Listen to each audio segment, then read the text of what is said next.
Hello hello hello प्यारे बच्चों, नमस्ते, नमस्कार, सत श्री अकाल, आदाब, जय श्री राधा राधा। कैसे हैं आप लोग? आई होप आप सब बढ़िया होंगे, आपकी पढ़ाई लिखाई बढ़िया चल रही होगी। मैं आपका इंग्लिश एजुकेटर बाबा शिव सर। प्यारे बच्चों, सबसे पहले काम करिए, जल्दी से मुझे चैट बॉक्स में बता दीजिए कि मेरी आवाज आपको सुनाई दे रही है और मैं क्लियर आपको दिखाई दे रहा हूं, यस और नो। इसके बाद हम लोग अपनी क्लास को स्टार्ट करते हैं, क्योंकि सुनाई देना और दिखाई देना बहुत ही ज्यादा इंपॉर्टेंट है। गुड इवनिंग बच्चों, good evening, good evening, good evening बच्चा जी, good evening, hello hi, hello hi, जय जय श्री राधा बेटा जी, बाबा शिव कंटिन्यू, थैंक यू बच्चों, थैंक यू। गुड इवनिंग बच्चों, good evening, good evening, good evening, सब बच्चों से गुड इवनिंग है, सब बच्चों से हाय हेलो है। जो मैंने पूछा है पहले उसका आंसर करें। यस सर जी, all is clear, thank you बेटा जी, yes sir, all is clear, all is clear, all is clear, ठीक है, डन है। तो कल अपनी एक क्लास हो गई है, कल हमने क्लास ली थी। जो बच्चे हो सकता है आज पहली बार ऑनलाइन क्लास में आए हो, लाइव क्लास में, तो फिर से मैं आपको एक बार बताना चाहता हूं बच्चों, लाइव क्लास जरूर अटेंड किया करिए, क्योंकि लाइव क्लास अटेंड करने का अपना अलग ही मजा है और उस मजे से आप वंचित ना रहें, उस मजे को आप लें, जिससे कि इंग्लिश में भी आप बड़ी आसानी से बोर्ड एग्जाम में 90+ मार्क्स गेन कर सके।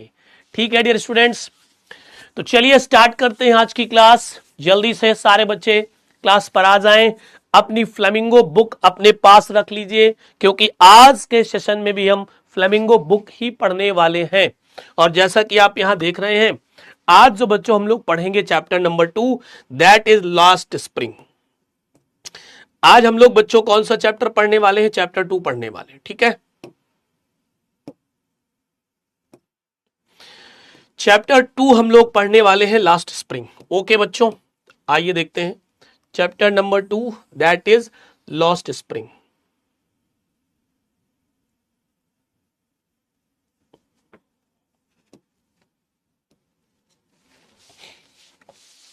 ठीक है बेटा, क्लियर है कहानी यहां तक? गुड इवनिंग बच्चों, good evening, good evening, good evening. Sir grammar कब से स्टार्ट करेंगे? बेटा अब फिर मैं एक बात वही बोलूंगा, हर एक चीज इंपॉर्टेंट होती है। बोर्ड एग्जाम में केवल आप ग्रामर पढ़ के 90+ मार्क्स नहीं ला सकते, इसलिए पेशेंस रखिए, धैर्य रखिए, हर एक चीज पढ़ाई जाएगी, ठीक है। थर्ड मंथली एग्जाम के अकॉर्डिंग हम लोगों ने अपना प्लानर सेट किया है। अगर किसी के स्कूल में जल्दी थर्ड मंथली एग्जाम होते हैं, तो एटलीस्ट उन बच्चों को इतना ज्यादा कंटेंट मिल जाए, इतना ज्यादा मैटर मिल जाए कि वो अपने थर्ड मंथली एग्जाम आराम से दे सके, इसलिए बिल्कुल भी परेशान मत हो, ठीक है। ये चैप्टर कंप्लीट करने के बाद हम ग्रामर पर आ जाएंगे, ग्रामर का भी एक टॉपिक आपको हम कंप्लीट करा देंगे, ठीक है। जय हिंद प्यारे बच्चों, जय हिंद। तो चलिए स्टार्ट करते हैं बच्चों आज की क्लास। क्या कहते हैं, आर यू रेडी? सारे बच्चे रेडी हैं यहां पर? चलो ठीक है, आगे बढ़ चलते हैं बच्चों।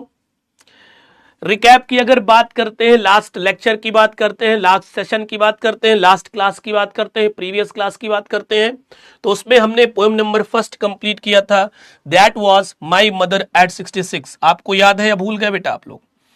आपको याद है, भूल गए क्या? माई मदर एट 66 पोयम कल हमने कंप्लीट कर लिया था, याद है ना आपको? पूरा एक तरह से हमने इसको वन शॉट के फॉर्म में पढ़ा था। हिंदी एक्सप्लेनेशन, इसमें लिटरेरी डिवाइसेस कौन कौन सी यूज हुई हैं किस लाइन पर, जिसे हम फिगर ऑफ स्पीच भी बोलते हैं, साथ में एक्सट्रैक्ट बेस्ड क्वेश्चन आंसर भी आपको कराए थे मैंने, और साथ में सेंट्रल आइडिया भी मैंने आपको सिखाया था किस तरह से आप अपनी कॉपी में इसको लिखेंगे। आई होप ये सारा वर्क आपने कंप्लीट कर लिया होगा। जल्दी से कमेंट बॉक्स में एक बार मुझे बता दीजिए, कितने बच्चों ने जो मैंने कल की क्लास में, लास्ट क्लास में आपको होमवर्क दिया था, वो होमवर्क आपने कर लिया है कि नहीं? ये हट, विस्टास बुक क्यों ले रहा है? अभी पिटाई करता हूं, विस्टास की बुक ले रहा है। चल रही है यहां पर क्लास किसकी? फ्लेमिंगो की। अब विस्टास बुक देख रहा है रोशन, नहीं नहीं नहीं, हटाओ उसको, हटाओ। गुड इवनिंग, गुड इवनिंग, बहुत अच्छे बच्चे हैं। कुछ स्टूडेंट्स अपनी क्लास में ऐसे हैं जो राइटर का नेम लिख करके शेयर कर रहे हैं, अनीस जंग। बिल्कुल सही बेटा, बहुत बढ़िया, शाबाश। यस सर मैंने कर लिया, यस सर मैंने कर लिया, यस सर। ये नो सर वाले कौन? पकड़ो इनको, इनको जाने नहीं देना, पकड़ो, अभी इनकी पिटाई करता हूं मैं। ये नो सर वालों की पिटाई करता हूं। कल इतनी रिक्वेस्ट की थी, फिर भी इन्हें कोई असर नहीं हुआ ना जी ना, ये ना चल पाई। अब बच्चों आज की क्लास का क्या है, अपना सीन है, टॉपिक्स टू बी कवर्ड की बात करते हैं। कौन कौन से सर टॉपिक्स आज की क्लास में आप हमें पढ़ाने वाले हैं, चलिए इनके बारे में भी आपको बता देते हैं। तो आज बच्चों हम लोग पढ़ेंगे प्रोज बुक का chapter number 2, that is lost spring. Chapter number 2 अपने पास क्या है बच्चों? Lost spring. ठीक है, अब इसमें क्या पढ़ेंगे? तो सबसे पहले बच्चों मैं आपको यहां पर पढ़ाऊंगा हिंदी एक्सप्लेनेशन। क्या पढ़ेंगे बेटा जी? हम लोग इस क्लास में हम लोग डिस्कस करेंगे हिंदी एक्सप्लेनेशन का। Okay sir. इसके बाद बच्चों हम लोग डिस्कस यहां पर किसका करेंगे? Important questions. इंपॉर्टेंट क्वेश्चंस भी डिस्कस होंगे क्लास में।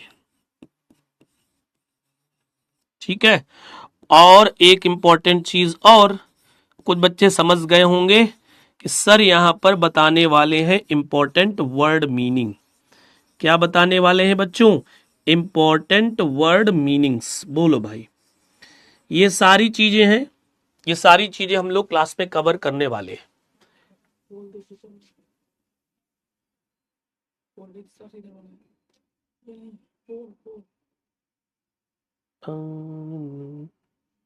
करना है, चल तो रहा है।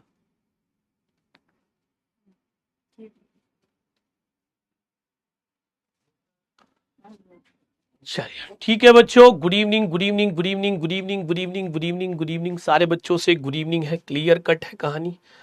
यस सर जी।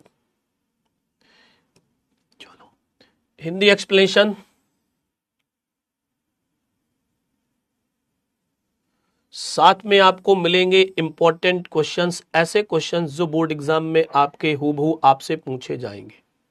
ठीक है, वर्ड मीनिंग्स अक्षर में बताता रहता हूं, बोलता रहता हूं, आप अपने उनकी नोटबुक में उनको आपको नोट करते हुए चलना है। ठीक है बच्चों, क्लियर है कहानी? डन है? Good evening good evening. Class में बच्चों टाइम से आया करिए, ठीक है?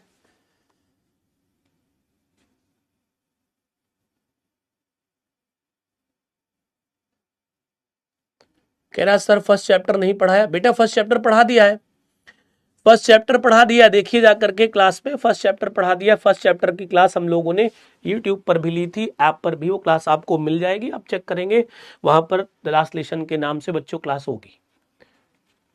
ठीक है, आ जाओ। लॉस्ट स्प्रिंग, अगर इसके बच्चों हम लिटरल मीनिंग की बात करते हैं लॉस्ट स्प्रिंग की, तो इसका मतलब होता है खोया हुआ बसंत।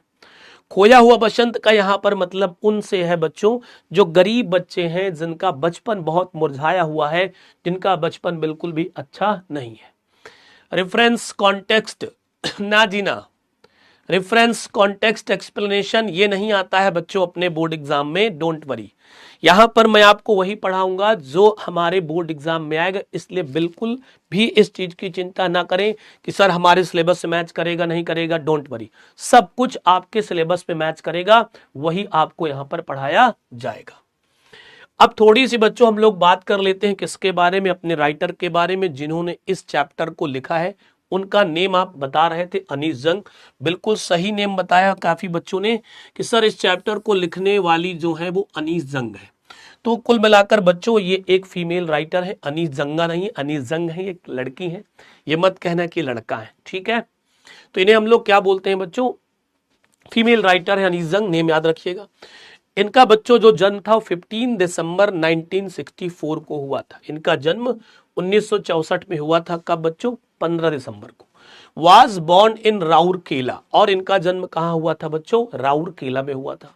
राउरकेला आपका कहां है बच्चों? उड़ीसा पर है, ठीक है। And spent her childhood and adolescence in Hyderabad, और इन्होंने अपना बचपन, देखना बेटा, चाइल्डहुड जो होता है उसे हम बचपना बोलते हैं। क्या बोलते हैं प्यारे बच्चों? बचपना। और एक आगे भी आपको वर्ड यहां पर मिलेगा बच्चों जिसे हम लोग बोलते हैं एडोलसेंस। क्या बोलते हैं प्यारे बच्चों? एडोलसेंस बोलते हैं। तो इन दोनों में डिफरेंस याद रखिएगा। चाइल्डहुड मीन्स होता है जब आप 1 2 3 4 साल के होते हैं, 5 साल के होते हैं, 6 साल के होते हैं, तो वो जो आपकी एज होती है वो चाइल्डहुड की कैटेगरी में आती है। बट जब आप 10 से 18 साल तक, 19 साल तक जाते हैं, 10 से 15 16 साल तक के बीच की जो एज होती है उसे हम एडोलसेंस बोलते हैं। क्या बोलते हैं बच्चों? एडोलसेंस बोलते हैं। क्या बोलते हैं? एडोलसेंस। हिंदी में इसे बोलते हैं, लिख लीजिए, किशोरावस्था। क्या बोलते हैं, किशोरावस्था। जैसे आप इस समय किस फॉर्म में चल रहे हैं, एडोलसेंस में। आप अब चाइल्डहुड के फॉर्म में नहीं, चाइल्डहुड आपका बीत गया है, अब आप किस फॉर्म में चल रहे हैं, किस एज में चल रहे हैं, किस स्टेज में चल रहे हैं बच्चों, एडोलसेंस के।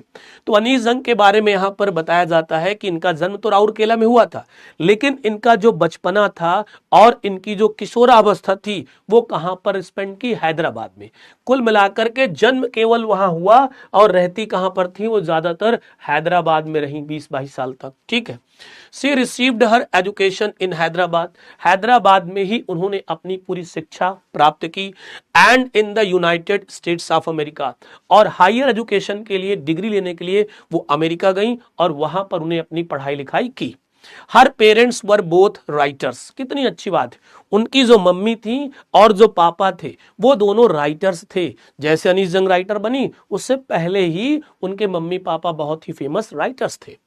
Anees Jung began her career as a writer in India, और उन्होंने जब अपना करियर स्टार्ट किया एज अ राइटर, तो उन्होंने अपने करियर के स्टार्टिंग इंडिया से किया, भारत से किया, अमेरिका से नहीं किया। अगर चाहती तो अमेरिका से भी वो अपने करियर की स्टार्टिंग कर सकती थी, बट उन्हें ज्यादा बेहतर लगा कि भारत में जा करके मैं अपने करियर को स्टार्ट करूं, ठीक है।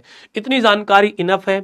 इससे रिलेटेड कोई भी क्वेश्चन अपने बोर्ड एग्जाम में नहीं आएगा कि अनीस जंग का जन्म कहां हुआ था, अनीस जंग के पेरेंट्स क्या, ऐसा कोई क्वेश्चन नहीं आता है। ये केवल आपकी नॉलेज के लिए है, आपकी जानकारी के लिए, इसलिए इसको लेकर आपको ज्यादा परेशान नहीं होना है, ठीक है।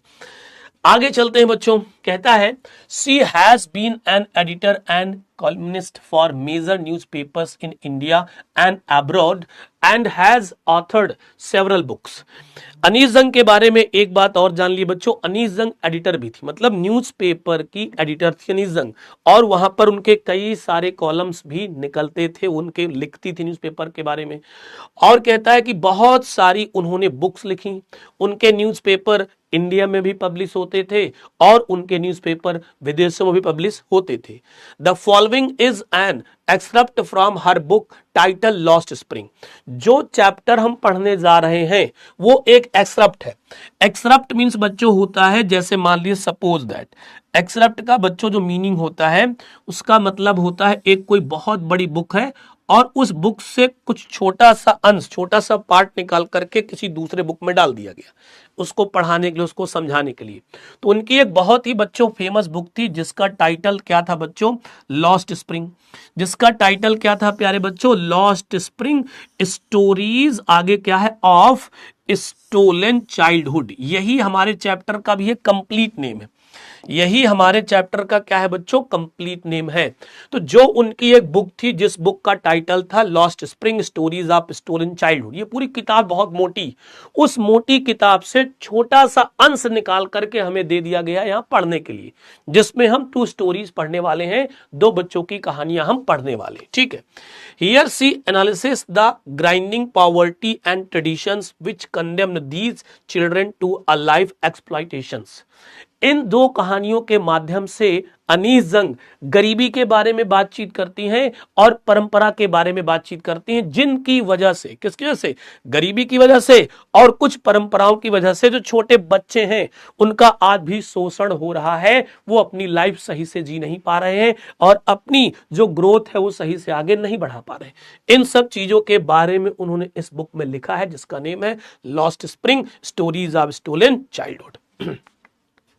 बताओ बच्चों, यहां तक कहानी क्लियर है अनीस जंग के बारे में, आपने जान लिया अनीस जंग का जन्म कब हुआ था सर, 15 दिसंबर को 1964 में।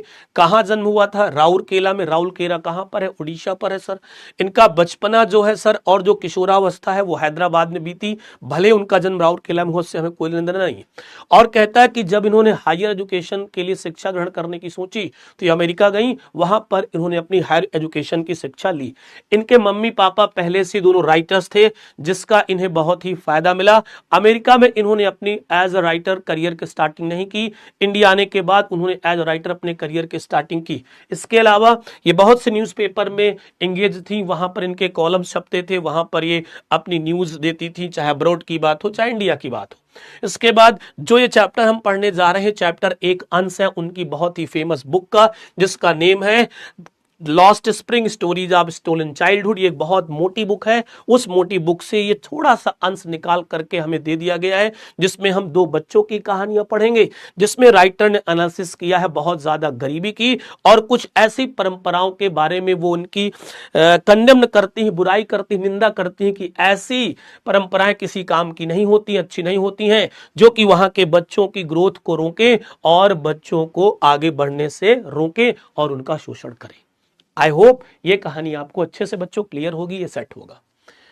एक बार सारे बच्चे जरा मुझे बता दें, सेट है कहानी? बेटा कोई बातचीत ना करें, नहीं तो आप ब्लॉक हो जाएंगे, तो फिर बाद में कहेंगे सर हम ब्लॉक हो गए।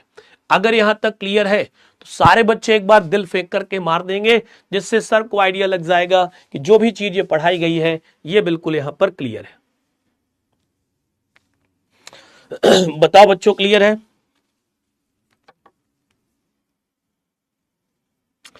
बताइए जल्दी से, क्लियर है या नहीं?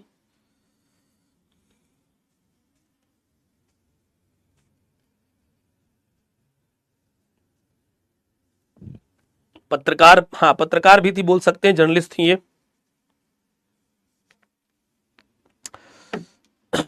चले बच्चों, यस सर क्लियर है, यस सर क्लियर है।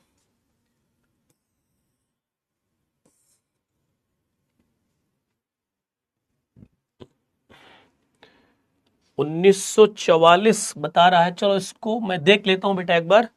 कुछ बच्चे कह रहे हैं कि सर 1944 बता रहा है मेरी बुक में। मैं इसको ना गूगल कर लेता हूं, कभी कभी ना टाइपिंग मिस्टेक हो जाती है, मैं इसको गूगल करके देख लेता हूं। अनीस जंग बर्थ डेट, एक मिनट बच्चों, 81 ईयर्स, ठीक है। बिल्कुल बिल्कुल बच्चों, तो आप ऐसा करिए प्यारे बच्चों कि यहां पर सही कह रहे हैं आप, 1944 है, इसको करेक्ट कर लीजिए, कोई दिक्कत नहीं है। 1944, थैंक यू बेटा बताने के लिए। 1944 ठीक है, डन है। चलो हाँ, एक चीज और, इनकी अभी डेथ नहीं हुई है, ये अभी जीवित हैं, अलाइव हैं, इनकी डेथ नहीं हुई, याद रखिएगा, ठीक है। यस सर क्लियर है, ठीक है।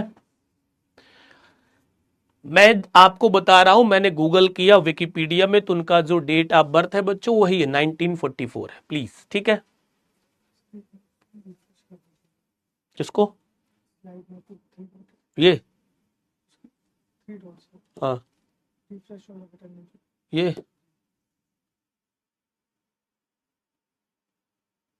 डन, ठीक है बेटा जी। चलिए आगे चलते हैं।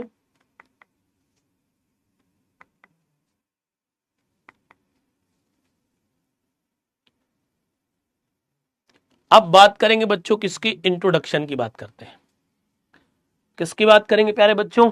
इंट्रोडक्शन की बात करते हैं। इस चैप्टर के इंट्रोडक्शन की हम लोग बात करेंगे बेटा। तो चैप्टर के अगर इंट्रोडक्शन की हम लोग बात करते हैं, तो आइए देखते हैं चैप्टर के इंट्रोडक्शन की अगर बात करने क्या कम है तो क्या है। कहता है बेटा the chapter is divided into two parts. जो ये चैप्टर हम पढ़ने वाले हैं, ये चैप्टर बच्चों टू पार्ट्स में डिवाइडेड है। इसमें दो स्टोरीज मिलेंगी आपको। पहली स्टोरी अपने पास है बच्चों, some times I find rupee in the garbage. Sometimes means कभी कभी, आई मीन्स मुझे, फाइंड मीन्स मिलता है, आरूपी मीन्स एक रुपए, कहां पर बच्चों? In the garbage. कभी कभी मुझे कूड़े के ढेर में एक रुपए मिल जाता है। ये स्टोरी एक हम लोग पढ़ने वाले हैं, ठीक है। दूसरी स्टोरी का बच्चों नाम है I want to drive a car. मैं एक कार चलाना चाहता हूं, या मैं कार मैकेनिक बनना चाहता हूं। इस चैप्टर में फिर सुन लीजिए, ये चैप्टर काफी लंबा है, इसमें हम दो स्टोरीज पढ़ेंगे। फर्स्ट स्टोरी है बच्चों, some times I find rupee in the garbage. Second story is I want to drive a car. Both taken from the author's book, वही जो हमने पहले सुना था। ये दोनों स्टोरीज हमारे ऑथर, हमारे लेखक की जो बुक है, कौन सी? Lost spring stories of stolen childhood से ली गई है। आई होप अब बात आपको समझ आ गई।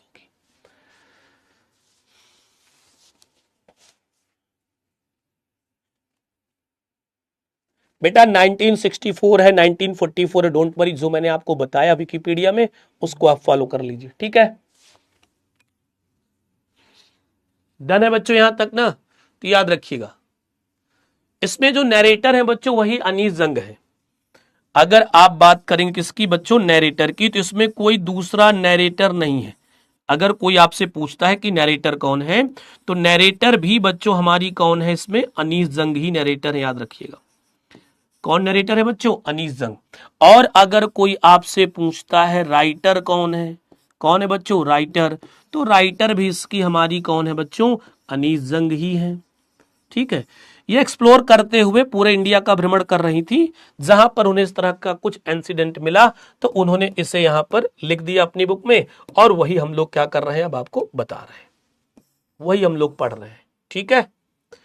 अब ऑथर भी हम लोग राइटर को ऑथर भी बोल देते हैं, ऑथर भी राइटर को बोल देते हैं, राइटर को ऑथर बोल देते हैं।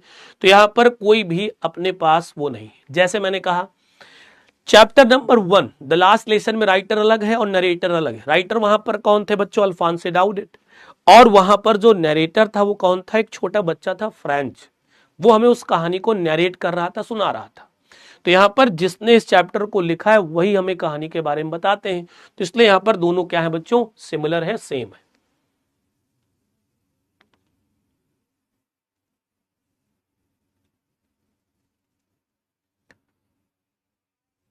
ठीक है बच्चों, चलो आगे चलते हैं नेक्स्ट में।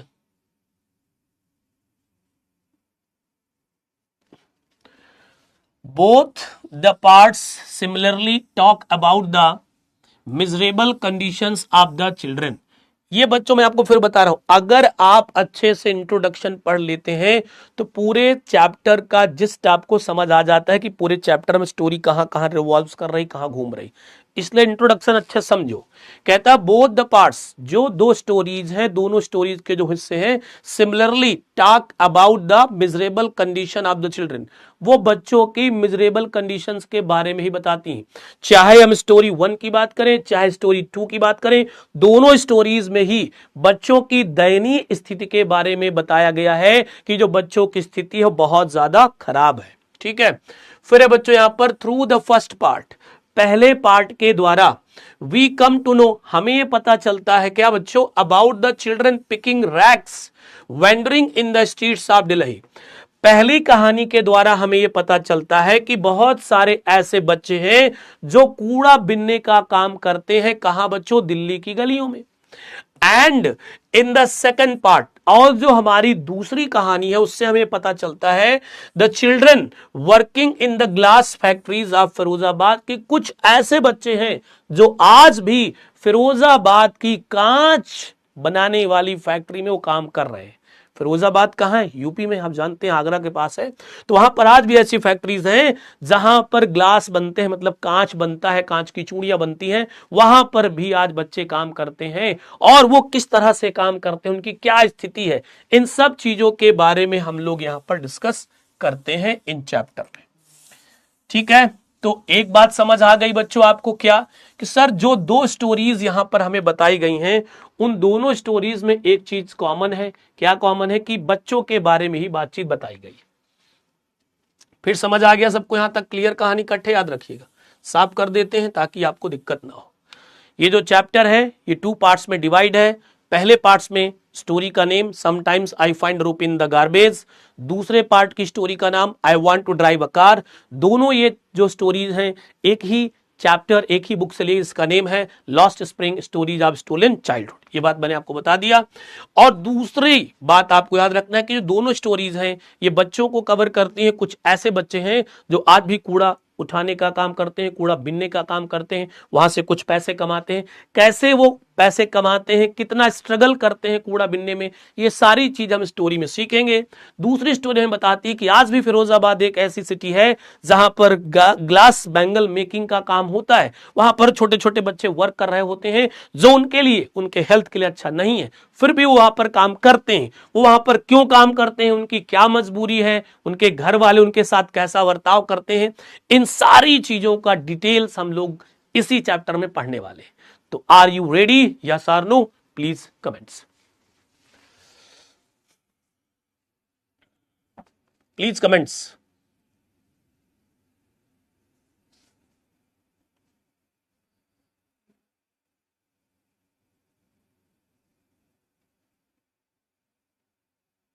सर डाउट स्लाइड ओपन नहीं हो रही है। कोई बात नहीं बेटा, जब डाउट स्लाइड ओपन हो जाएगी बाद में तब डाउट। और इसमें डाउट का क्या सीन है, ग्रामर में तो समझ आता है, इसमें क्या डाउट है। यस सर दिल फेंक के मारिए प्यारे बच्चों, दिल फेंक करके मारिए जल्दी से। Yes sir I am ready, दिल फेंक करके मारिए जल्दी जल्दी से। Yes sir clear, yes sir clear, yes sir clear, ठीक है। चलो चले, आ जाइए बच्चों। आप बुक निकालेंगे तो आपको बुक में कुछ इस तरह से स्टोरी स्टार्ट हुई मिलेगी। समटाइम्स, कभी कभी, आई फाइंड अ रूपी इन द गार्बेज, मुझे कूड़े के ढेर में 1 रुपया मिल जाता है। कभी कभी मुझे कूड़े के ढेर में 1 रुपया मिल जाता है। बताओ भाई, क्लियर है कहानी? चलो बुक स्टार्ट करते हैं, आराम से समझिएगा। ये चैप्टर इंपॉर्टेंट है, बोर्ड एग्जाम में से क्वेश्चंस आपको देखने को मिलेंगे। Thank you thank you thank you thank you thank you thank you thank you thank you thank you. आ जाओ, लाइन नंबर 1 की बच्चों बात करते हैं। अच्छे समझिएगा, टेंशन नहीं लेना आपको, आराम से रिलैक्स करिएगा।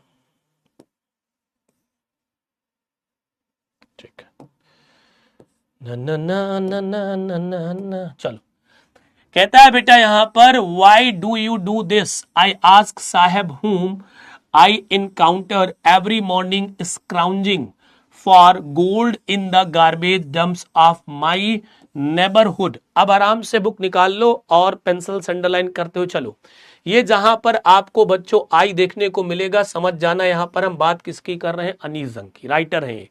आई यहां पर किसके लिए यूज हुआ है, राइटर के लिए। तो राइटर कहती हैं why do you do this, why means क्यों, डू यू करते हो यह, आई मीन्स मैं, आस्क मीन्स पूछती हूं, साहब मीन्स साहब से, होम मीन्स जिससे, आई मीन्स मैं, इनकाउंटर अचानक से मिलना, नोट करो, मीट सडनली। इनकाउंटर मीन्स क्या होता है, अचानक से जब आप किसी से मिल जाते हैं, विदाउट एनी प्रिपरेशन आप किसी से मिलते हैं तो उसको हम लोग क्या बोलते हैं, इनकाउंटर। ठीक है। एवरी मॉर्निंग, हर सुबह। स्क्राउंजिंग मीनिंग नोट करो, सर्च। स्क्राउंजिंग का सिनोनियम क्या होता है, सर्च, या बोल सकते हैं लुक फॉर। ठीक है, ढूंढना। फॉर गोल्ड, सोने के लिए। यहां पर गोल्ड का मतलब रुपीज से है, यहां पर गोल्ड का मतलब ऐसी वैल्यूएबल थिंग से है जिसको आप बेच करके कुछ पैसे कमा सकें। वो कुछ भी हो सकता है, यहां पर गोल्ड का मतलब ज्वेलरी वाले सोने से नहीं, याद रखना। इन द गार्बेज डंप्स का मतलब होता है कूड़े के ढेर में। कहां बच्चों, कूड़े के ढेर में। ऑफ माई, मेरे, नेबरहुड मींस पड़ोस। अब इसकी हिंदी मीनिंग की बच्चों बात करते हैं। तो अनीस जंग कहती हैं कि मैंने एक दिन साहब से पूछा कि साहब तुम ऐसा क्यों करते हो, और साहब से मैं अचानक हर सुबह मिल जाती हूं जहां पर वो मेरे पड़ोस में कूड़ा बिनता हुआ मुझे दिखाई देता है, या कूड़े के ढेर में कुछ ढूंढता हुआ दिखाई देता है। समझ आया? फिर सुन लो। अनीस जंग कहती हैं कि एक दिन सुबह सुबह जब मैं मॉर्निंग वॉक में जा रही थी तो अचानक मेरी मुलाकात एक बच्चे से हुई जिसका नेम साहब था। मैंने उससे कहा कि तुम ये काम क्यों करते हो, और साहब मुझे हर सुबह मेरे पड़ोस के कूड़े के ढेर में कुछ न कुछ ढूंढता हुआ मिल जाया करता था। तो एक दिन मैंने उस तरह इससे बात पूछ ली। साहब left his home long ago, और वो साहब के बारे में बताती हैं कि साहब ने अपना घर बहुत पहले ही छोड़ दिया है। साहब ने अपना घर बहुत ही पहले छोड़ दिया था। Set amidst the green fields of Dhaka, उसका जो बच्चों घर था वो ढाका में था। बड़ी बड़ी हरियाली खेत वाली जो जगह थी उसके बीच में उसका घर था। उसका जो घर था वो खेतों के बीच में था, ढाका में। ढाका कहाँ है? बांग्लादेश में। तो रियल में साहब बांग्लादेश में रहता था, लेकिन उसने वो अपना घर छोड़ दिया था। His home is not even a distant memory, अब उसका घर उसकी दूर दूर तक यादों में नहीं था, मतलब उसको घर के बारे में अब कुछ भी याद नहीं था। यहां तक का एक बार मैं फिर आपको रिपीट कर रहा हूं, ध्यान से सुन लेना। Why do you do this? I ask साहब whom I encounter every morning scrounging for gold in the garbage dumps of my neighborhood। Writer कहती हैं कि अक्सर अचानक से मैं सुबह साहब से मिलती थी जो मेरे पड़ोस में कूड़े के ढेर में कुछ न कुछ ढूंढता हुआ मुझे मिलता था। एक दिन मैंने उससे पूछ लिया कि साहब तुम ये काम क्यों करते हो। साहब ने अपना घर बहुत ही पहले छोड़ दिया था। उसका घर ढाका में था जो हरे भरे खेतों के बीच में स्थित था। His home is not even a distant memory। उसका घर अब उसकी दूर दूर तक यादों में नहीं था, अर्थात वो अपने घर के बारे में बिल्कुल भी याद नहीं था उसको, या घर के बारे में सब कुछ भूल गया था। आई होप ये लाइन्स आपको क्लियर होंगी। Next move on. There were many storms. Storms means बच्चों होता है तूफान, नोट कर लो बुक में ही पेंसिल से। स्टॉर्म्स मीन्स क्या होता है? तूफान, जब तेज तेज हवा चलती है। That swept away there fields, कहता है कि देयर वर मेनी स्टॉर्म्स, वहां पर बहुत ज्यादा तूफान आते थे। कहां पर? ढाका में, जहां पर साहब का घर था। साहब के यहां बहुत ज्यादा तूफान आते थे जहां पर साहब का घर था। That swept away there fields, जिससे उनके जो पूरे खेत में फसल होती थी वो पूरी बह जाती थी, पूरी फसल सत्यानाश हो जाती थी, पूरी जो उनकी क्रॉप्स होती थी वो बेकार हो जाती थी, सारे खेत उनके बेकार हो जाते थे। एंड होम्स, और जो घर होते थे उनको भी बहुत नुकसान पहुंचता था, वो भी डैमेज हो जाते थे। हिज मम्मी टेल्स हिम, ये सारी बातें उसको उसकी मम्मी ने बताई थी। ये सारी बातें उसकी मम्मी ने उसको बताई थी कि बेटा पहले हमारा घर ढाका में था, हमारे खेत भी थे, खेतों के बीच में हमारे घर थे, लेकिन हमने घर इसलिए छोड़ दिया क्योंकि वहां बहुत ज्यादा तूफान आया करते थे, जिन तूफानों की वजह से ना तो खेत में कुछ हो पाता था, घर भी बार बार बेकार हो जाते थे, इसलिए हमने सारी चीजें छोड़ दी। ये बात किसको पता थी? साहब को, लेकिन किसके द्वारा? उसकी मां के द्वारा, क्योंकि साहब छोटा रहा होगा, तभी ऊपर कहा गया है कि घर उसकी मेमोरी में दूर दूर तक नहीं है। अब क्या हुआ?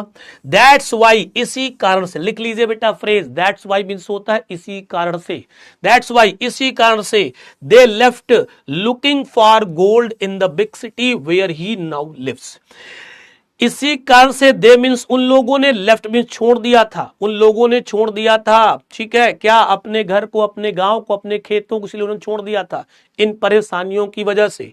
लुकिंग फॉर मीन्स ढूंढना, लिख लो आगे search. Looking for phrasal verb है, इसका रियल मीनिंग होता है सर्च, ढूंढना।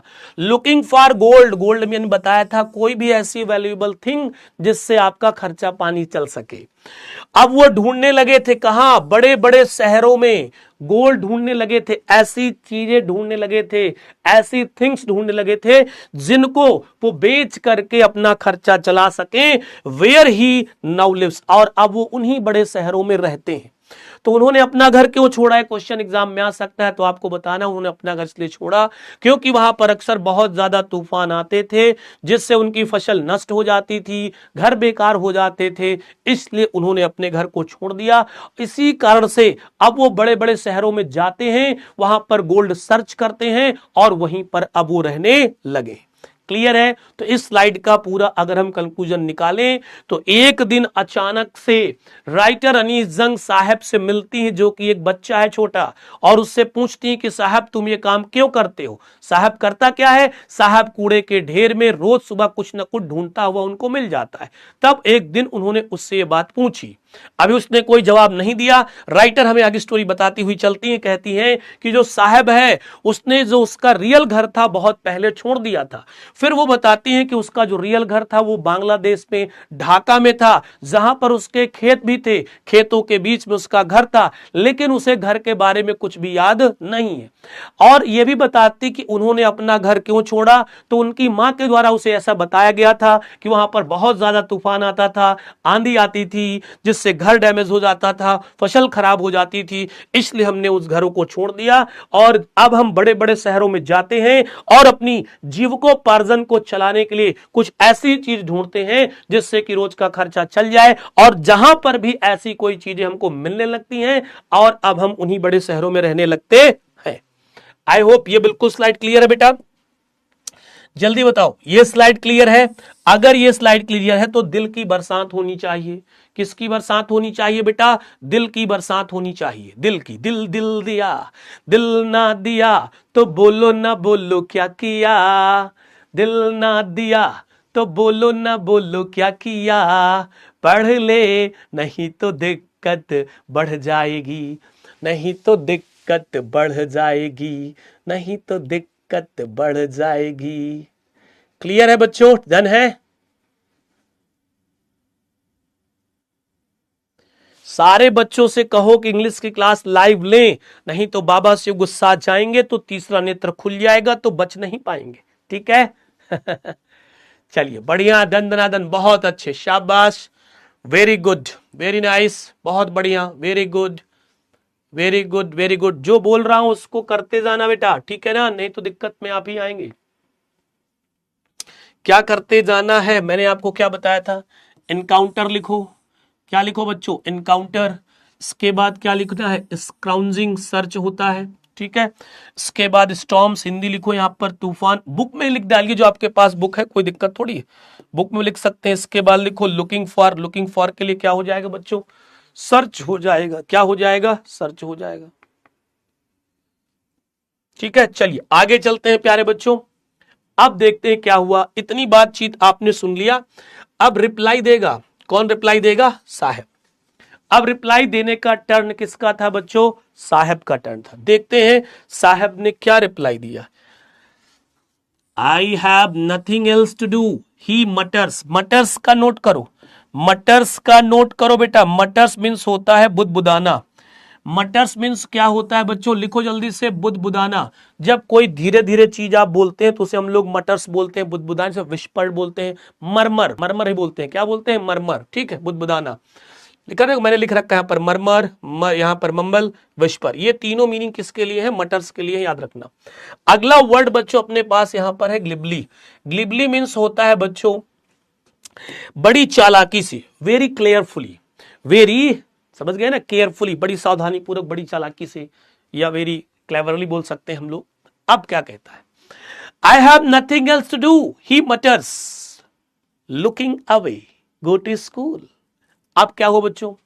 जब इतनी सारी बातचीत अनीस जंग ने हमको बता दी, इसके उसने पूछा तो साहब ने कहा, अरे मेरे पास इसके सिवा काम करने के लिए कुछ नहीं है, मेरे पास ये काम छोड़ करके दूसरा काम ही नहीं करने के लिए, तभी मैं करता हूं।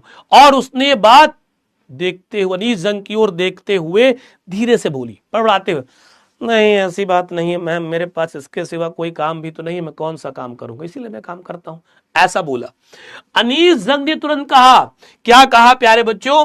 गो to school I say glibly, realizing immediately how hollow the advice must sound. उन्होंने कहा गो टू स्कूल आई से, मैं स्कूल जाया करो, स्कूल जाते हो, स्कूल जाने का भी तो कोई काम है। आई से ग्लिबली, मैंने बड़ी चालाकी से, बड़ी चतुराई से, बड़ी जल्दी उससे कहा कि स्कूल जाते हो, गो टू स्कूल, स्कूल जाया करो, स्कूल जाना जरूरी है।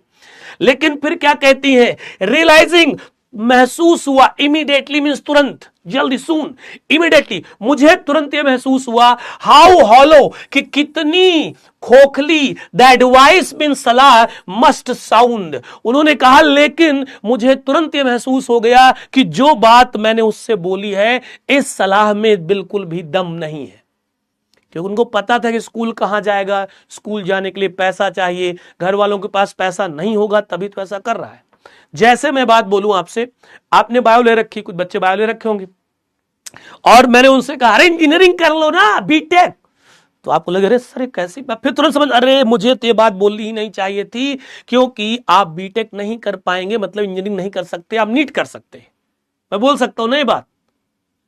तो उसी तरह सेम उनको रियलाइज हो गया जब ये बात अनीस जंग ने उस बच्चे से बोली कि अरे मैंने गलती कर दी, मुझे ये बात नहीं बोलनी चाहिए थी। फिर उसने क्या कहा? There is no school in my neighbourhood, there is no school in my neighbourhood, there is no, कोई स्कूल नहीं है, इन माई, मेरे नेबरहुड, पड़ोस में। उसने कहा अरे भैया मेरे पड़ोस में कोई स्कूल नहीं है, मैम, मैडम जी, मेरे पड़ोस में तो कोई स्कूल ही नहीं है। When they build one, I will go. When means जब, they means वो लोग, build means बना देंगे कोई एक स्कूल, I will go, तो मैं जरूर जाऊंगा। उसने रिप्लाई किया कि मैम मैं आपको ये वादा कर सकता हूं, ये वादा दे सकता हूं कि अगर मेरे पड़ोस में कोई भी एक स्कूल बन जाएगा, पड़ोस वाले अगर स्कूल बना देंगे तो मैं स्कूल जरूर जाऊंगा, ये मैं आपसे बता सकता हूं। क्लियर कट है यहां तक कहानी? इस स्लाइड में पता चला कि साहब रिप्लाई करता है किसको, अनीस जंग मैम को, और बोलता है कि मैम मेरे पास इस काम के सिवाय कोई दूसरा काम नहीं है करने के लिए। और ये बात बिल्कुल वो धीरे धीरे बोलता है अनीस जंग की ओर देखते हुए। जैसे ये बात सुनती है वो बोलती है अरे स्कूल जाया करो। लेकिन उन्हें तुरंत ये महसूस हो जाता है कि जो ये एडवाइस उन्होंने बोली है उस बच्चे के लिए वो उसके लिए बिल्कुल ठीक नहीं है, मैंने गलती से ऐसी बात बोल दी। उन्हें इस बात को लेकर रिग्रेट फील होता है, असेम्ड फील होता है। बट इसके बाद वो फिर रिप्लाई करता है साहब और कहता है मैम आपकी बात तो ठीक है, बट मेरे पड़ोस में तो कोई स्कूल ही नहीं है जहां मैं रहता हूं, तो मैं स्कूल कैसे जा सकता हूं। लेकिन हाँ मैं आपसे एक प्रॉमिस कर सकता हूं, बच्चों आई के साथ विल लगा है तो मतलब कंफर्म कर रहा है। क्या कर रहा है? कंफर्म, कि ये बात कंफर्म है कि अगर कभी मेरे पड़ोसियों ने कोई स्कूल बनाया तो मैं स्कूल जरूर जाऊंगा मैम, ये बात मैं आपसे बोल सकता हूं, बाकी नहीं। टाटा। ठीक है, डन है बच्चों, आगे चलते हैं।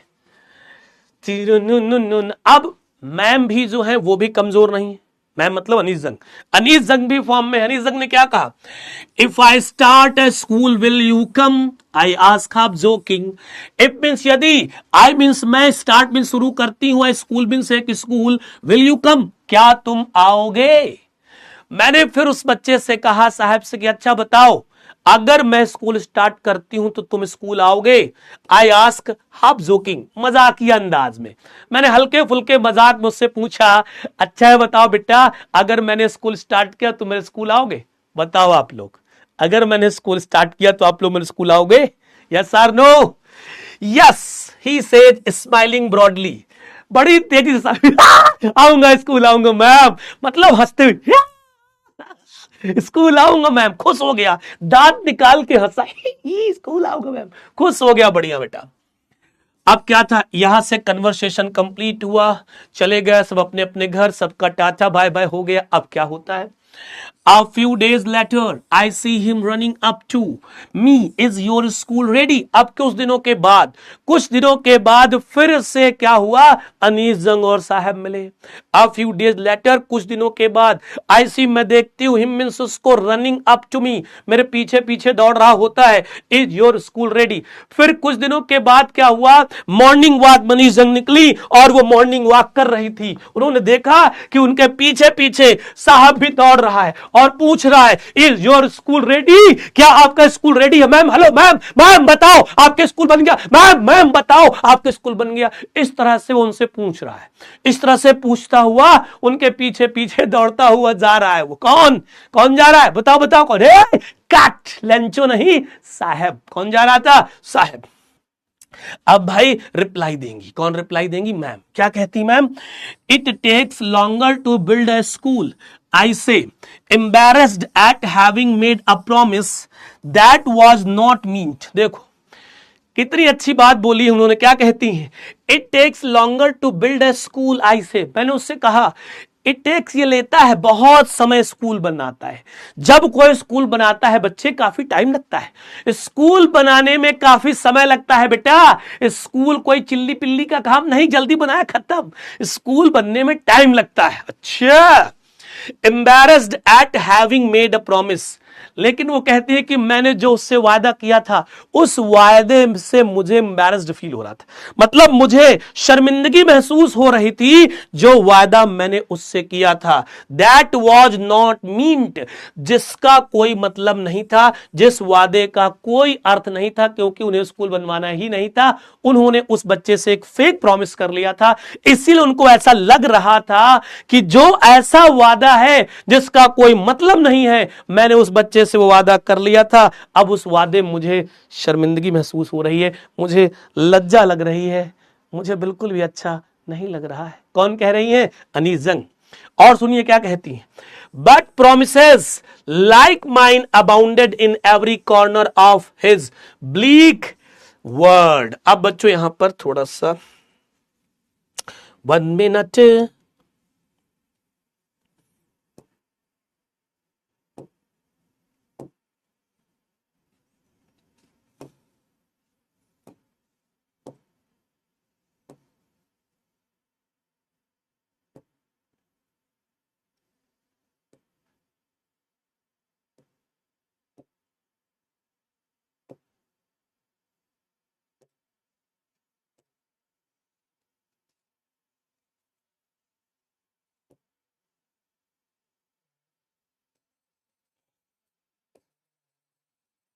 एक मिनट बेटा, बस इसको हटा देते हैं,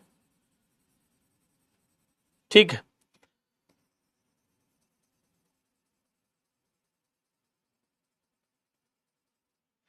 आ जाओ, अब क्या हुआ, आगे की बात सुनिए। कहती हैं क्या बच्चा यहां पर, बट मीन्स लेकिन, प्रोमिसेस मीन्स वादे, लाइक मीन्स के समान, माइंड मीन्स मेरे, अबाउंडेड इन भरे पड़े हैं, कहां, इन एवरी कॉर्नर, हर कॉर्नर में, हर कोने में, कहां, of is bleak, bleak means क्या होता है, चीयरलेस, मतलब जहां पर कोई खुशी नहीं होती, जहां पर खुशी नहीं होती है, वर्ड मीन्स संसार में।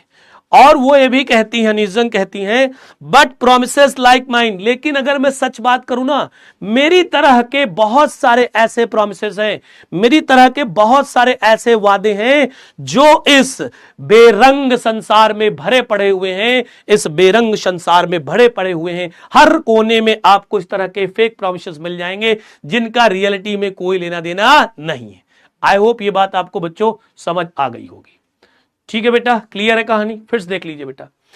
If I start a school will you come, I ask half joking, Anees Jung कहती, मैंने हल्का से जोक करते हो मजाकिया अंदाज उससे पूछा कि अगर मैं स्कूल स्टार्ट करती हूं तो मेरे स्कूल आओगे, उसने कहा यस आऊंगा, बड़ी तेजी से स्माइल करते उसने बात बोली। A few days later I see him running up to me, is your school ready, इसके बाद कुछ दिनों बाद मैं देखती हूँ मेरे पीछे पीछे दौड़ता आता है और मुझसे पूछता है क्या तुम्हारा स्कूल तैयार है मैम। मैंने उससे कहा कि बेटा स्कूल बनने में काफी समय लगता है, लेकिन मैं इस बात को लेकर काफी शर्मिंदगी महसूस कर रही थी कि मैंने उससे एक ऐसा वादा कर दिया था जिस वादे का कोई मतलब ही नहीं था, क्योंकि मेरी तरह के बहुत सारे ऐसे वादे इस बेरंग संसार के कोने कोने पर भरे पड़े हुए हैं जिनका कोई मतलब नहीं है। अर्थात बहुत सारे लोग ऐसे प्रॉमिसेस करते रहते हैं जो कभी पूरे ही नहीं होते हैं, उनमें से मेरा भी एक था, लेकिन मैंने करके गलती कर दी। अनिस जंग का मतलब यह था बच्चों, ठीक है, क्लियर है, डन यहां तक, कोई दिक्कत परेशानी उलझन बेचैनी। ये रहा साहब की गैंग, ये अपना साहब डॉन है और ये साहब के सब कौन है बच्चों, फ्रेंड्स है। कौन है, फ्रेंड्स। चलिए आगे देखते हैं क्या हुआ। After months of knowing him I ask him his name, अब यहां पर नेम के बारे में बात कर रहे हैं, लेकिन पहले उन्होंने बता दिया था, पूछा उन्होंने, क्या पूछा, after months of knowing him, कई महीनों के जानने के बाद, कई महीनों के जानने के बाद उससे मैंने उसका नेम पूछा। कई महीने हो गए, दोस्ती हो गई, मिलते रहे जुलते रहे, बातचीत होती रही, हंसी मजाक होता रहा, उसके बाद उन्होंने उससे उसका नाम पूछा। ही अनाउंसेस, उत्तर देना, उसने कहा साहबे आलम, उसने पूछा निजंग ने बेटा नाम क्या है आपका, मैम मेरा नाम है साहबे आलम। क्या नाम है बच्चों, साहबे आलम। अच्छा, फिर क्या हुआ, कहता है बच्चों he does not know what it means, he does not know, वो नहीं जानता, व्हाट इट मीन्स, इसका मतलब, उसे अपने नाम का मतलब भी नहीं पता था। If he new it's meaning Lord of the universe, अगर उसे पता होता, इफ मीन्स यदि, ही न्यू उसे पता होता, इट्स मीनिंग इसका मतलब, लॉर्ड ऑफ द यूनिवर्स होता है ब्रह्मांड का देवता, ब्रह्मांड का स्वामी, अगर उसे रियल में पता होता कि उसके नाम का मतलब क्या होता है बच्चों, ब्रह्मांड का स्वामी, तो वो क्या करता, he would have a hard time to believing it, तो उसे बड़ी मुश्किल से इस पर विश्वास होता, या वो इस पर विश्वास ही नहीं कर पाता, क्योंकि वो इतना ज्यादा गरीब था, इतना ज्यादा परेशान था कि इस नाम की वाइब्स को मैच ही नहीं कर पाता। ठीक, let's see once again फटाफट। After months of knowing him I ask him his name Saheb Alam, writer निजंग कहती हैं कई महीनों के जानने के बाद, कई महीनों के जांच पड़ताल के बाद, उससे बातचीत करके दोस्ती बनाने के बाद मैंने उससे उसका नाम पूछा, उसने अपने नाम में अपना नाम बताया साहबे आलम, लेकिन उसे इसके रियल मीनिंग के बारे में बिल्कुल भी नहीं पता था। बट अगर उसे पता भी चल जाता कि उसके नाम का मतलब होता है ब्रह्मांड का स्वामी, तो उसे बिल्कुल भी इस बात पर विश्वास नहीं होता। ठीक है, अब क्या था बच्चों, unaware of what his name represents, he roams the streets with his friends and army of barefoot, barefoot means होता है बच्चों नंगे पैर, नोट कर लेना, barefoot means क्या होता है, नंगे पैर, जब आप अपने पैर में कोई स्लीपर्स, कोई चप्पल्स, कोई शूज नहीं पहनते हैं और चलते हैं तो उसे हम लोग barefoot बोलते हैं। boys who appear like the morning birds and disappear at noon, over the months I have come to recognize each of them, अब अनीस जंग आगे बताती हैं क्या, unaware of what his name represents, उसे ये नहीं पता था कि उसके नेम का मतलब क्या है। वो अपने नाम को लेकर बिल्कुल भी अवेयर नहीं था, उसे बिल्कुल ही सब चीज को लेकर अज्ञान था। वो उसे कुछ नहीं पता था कि उसके नाम का मतलब क्या है, उसका नाम रियल में क्या प्रदर्शित करता है, उसे ये चीजें नहीं पता थी। ही वह रोम्स मीन्स लिखो घूमना, इधर उधर घूमना, गलियों में इधर उधर घूमना। ही रोम्स वो घूमता है इधर उधर, द स्ट्रीट्स मीन्स गलियों में, विथ हिज फ्रेंड्स अपने मित्रों के साथ, एंड मीन्स एक आर्मी ऑफ बेयरफुट बॉयज, जो उसके मित्र हैं वो सभी नंगे पैर रहते हैं और एक बिल्कुल सेना की तरह सब लोग मिलकर के नंगे पैर घूमते हैं। हु मीन्स जो, अपीयर मीन्स दिखाई देते हैं, लाइक मीन्स के समान, द मॉर्निंग बर्ड्स सुबह सुबह जो पक्षी होते हैं चिड़िया होते हैं उनके समान, एंड मीन्स और, डिसअपीयर्ड मीन्स गायब हो जाते हैं, एट नून मीन्स कहां बच्चों, दोपहर में, ओवर द मंथ्स कई महीनों के बाद, I have come to recognise each of them, I have come मुझे पता चल गया है, to recognise each of them मैं उनमें से हर एक व्यक्ति को पहचान गई हूं। कौन बोलता है, अनीस जंग। आइए अब इनके हिंदी एक्सप्लेनेशन की बात करते हैं। Unaware of what his name represents, साहब को बिल्कुल भी नहीं पता था कि उसका नाम क्या रिप्रेजेंट करता है, उसका नाम क्या प्रदर्शित करता है। He roams the streets with his friends, वो अपने मित्रों के साथ गलियों में इधर उधर भटकता रहता था, इधर उधर घूमता रहता था। An army of barefoot boys, उसके साथ नंगे पैरों के लड़कों की एक सीमा सेना रहती थी। नंगे पैरों वाले जो लड़के थे जिनके चप्पल नहीं थे, शूज नहीं थे, नंगे पैर इधर उधर घूमते थे, बहुत सारे लड़के थे जो उसके साथ गलियों में इधर उधर घूमते थे। Who appear like the morning birds, और वो सभी लोग साहब के साथ जैसे सुबह सुबह कोई पक्षी प्रकट होते हैं उसी तरह वो गलियों में दिखाई देते थे सब बच्चे। एंड डिसअपीयर्ड एट नून, और जैसे ही दोपहर होता था वो सारे बच्चे वहां से गायब हो जाते थे। ओवर द मंथ्स, कई महीने बीत जाने के बाद, I have come to recognise each of them, मैं उन बच्चों में से हर एक बच्चे को पहचानने लगी थी, मेरी पहचान हर एक बच्चे से हो गई थी। ये बात कौन बोलता है बच्चों, अनीस जंग बोलती है। एक बार चैट बॉक्स ओपन करेंगे, फटाफट से सारे बच्चे बताएंगे जल्दी से कि यहां तक स्टोरी सेट है, यस और नो। प्लीज दिल फेंक करके मार दी जल्दी से, जल्दी से दिल फेंक करके मार दीजिए बेटा जी। क्लियर है कहानी, जल्दी बताओ, डन है कहानी।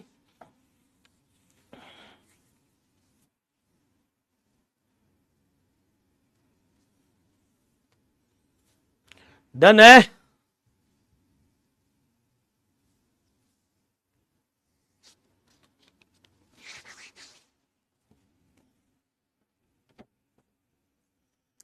यस सर क्लियर है, यस सर क्लियर है, बहुत अच्छे, शाबाश शाबाश, बहुत बढ़िया, वेरी नाइस।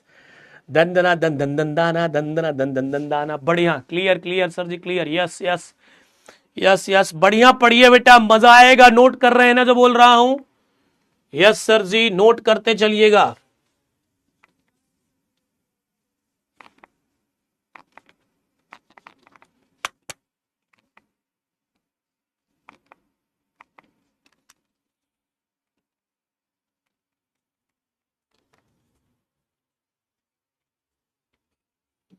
चलिए अब देखते हैं बच्चों, आगे की बात करते हैं और देखेंगे अब आगे क्या होगा।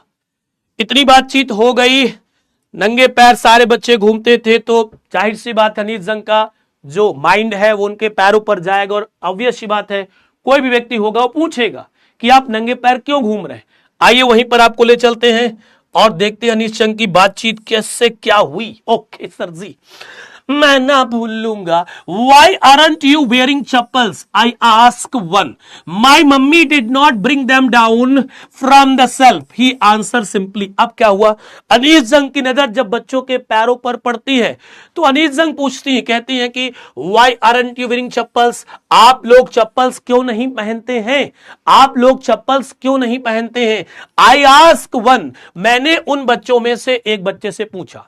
अनीस जंग ने कहा मैंने बहुत सारे जो बच्चे थे उनमें से एक बच्चे से पूछा, अच्छा है बताओ तुम लोग चप्पल क्यों नहीं पहनते हो, क्यों नहीं चप्पल पहनते हो? तो आप लोग जब बोलते हैं ना चप्पल, बेटा चप्पल नहीं होता है, क्या होता है? चप्पल्स। रियल इंग्लिश वर्ड क्या है? चप्पल्स। सैंडल्स नहीं होता है, सॉरी सैंडल आप बोलते हैं ना, सैंडल नहीं होता है। रियल में वर्ड्स क्या होता है बेटा? सैंडल्स होता है। इसी तरह आप बोल देते हैं सर पैंट बढ़िया लग रहा है, पैंट बढ़िया नहीं लग रहा है बेटा। इंग्लिश में रियल वर्ड अपने पास क्या है बच्चों? पैंट्स। क्या है रियल वर्ड्स? पैंट्स बोलते हैं, याद रखिएगा। इसी तरह से आप लोग बोलते हैं सर आज नया ट्राउजर लाए। ट्राउजर नहीं बेटा, ट्राउजर्स होता है। क्या होता है? ट्राउजर्स। सर जी मैं क्लास आपकी हेडफोन लगा करके लेता हूं। ना ना ना, आप क्लास हेडफोन लगाकर नहीं लेते हैं, आप क्लास लेते हैं हेडफोन्स लगाकर। तो ये कुछ कॉमन मिस्टेक्स हैं जिन्हें आपको नहीं करनी है, इसलिए याद रखना है। इन चीजों को पढ़ने के साथ साथ समझना भी है। इंग्लिश का मतलब ये नहीं कि केवल क्लास ले लिया चले गए, इंग्लिश को समझना है, फील करना है। चप्पल नहीं चप्पल्स, सैंडल नहीं सैंडल्स, शू नहीं शूज, सॉक नहीं सॉक्स, हेडफोन नहीं हेडफोन्स, पैंट नहीं पैंट्स, ट्राउजर नहीं ट्राउजर्स, जीन नहीं जीन्स, ईयरबड नहीं ईयरबड्स। आई होप मजा आया होगा। ठीक है, तो वापस आते हैं। जब अनीस जंग ने पूछा, क्या पूछा? ए बेटा आप चप्पल क्यों नहीं पहनते हैं, ऐसा क्या रीजन है? तो उसने कहा my mother did not bring them down from the self. Self का मतलब बच्चों अलमारी। सेल्फ का मीन्स यहां पर क्या? लिख लो, सेल्फ का मीनिंग यहां पर क्या? अलमारी, या जिसे आप ताड़ भी बोल सकते हैं। क्या बोल सकते हैं? ताड़। कहता है my mummy did not bring them, मेरी जो मम्मी है, ब्रिंग देम डाउन, उन्हें नीचे नहीं उतारती। कहां से? सेल्फ से।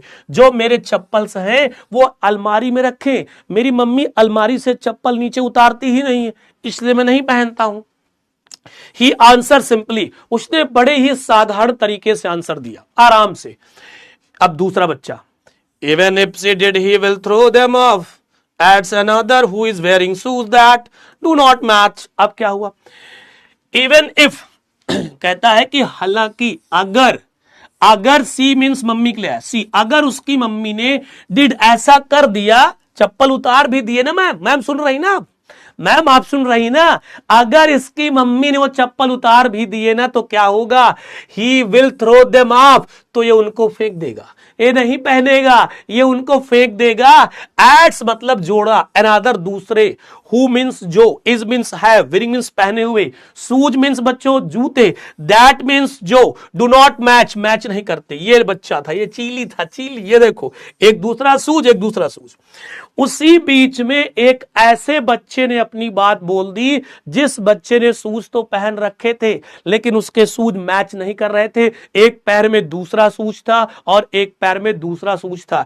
इस तरह के बच्चे ने जो शूज पहने था उसने कहा कि अरे मैम मुझे पता है, अगर इनकी मम्मी उतार के भी चप्पल इनको दे देंगी ना तब भी ये नहीं पहनेंगे, हमें पता है ये बात मैम। अच्छा ये बात बोली। When I comment on it, when means जब, I means मैंने, comment means टिप्पणी करना, on it मत इस पर। I किसके लिए आया है? अनीस जंग के लिए। अनीस जंग ने कहा कि जब मैंने इस पर टिप्पणी की, मैंने बात की, पूछा कि अच्छा ये बताओ तुम ज्यादा चाचा चौधरी न बनो, तुम्हारे पास तो सूझ है लेकिन एक दूसरा, ये कौन सा फैशन है, ये क्या है सब?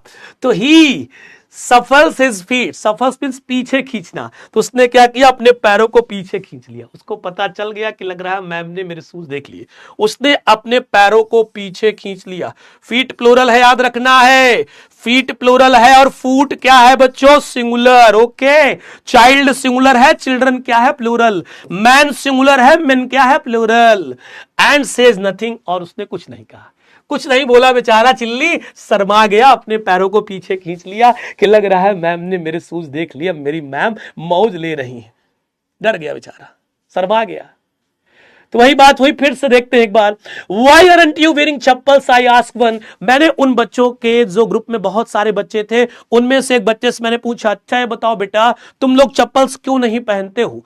My mother did not bring them down from the shelf, he answered simply. तो जिस बच्चे से मैंने क्वेश्चन किया था उस बच्चे ने मुझे बिल्कुल सिंपली आंसर दिया और बोला कि मैम मेरी मम्मी मेरे चप्पल्स को अलमारी से उतारती ही नहीं है, इसलिए मैं नहीं पहनता हूं।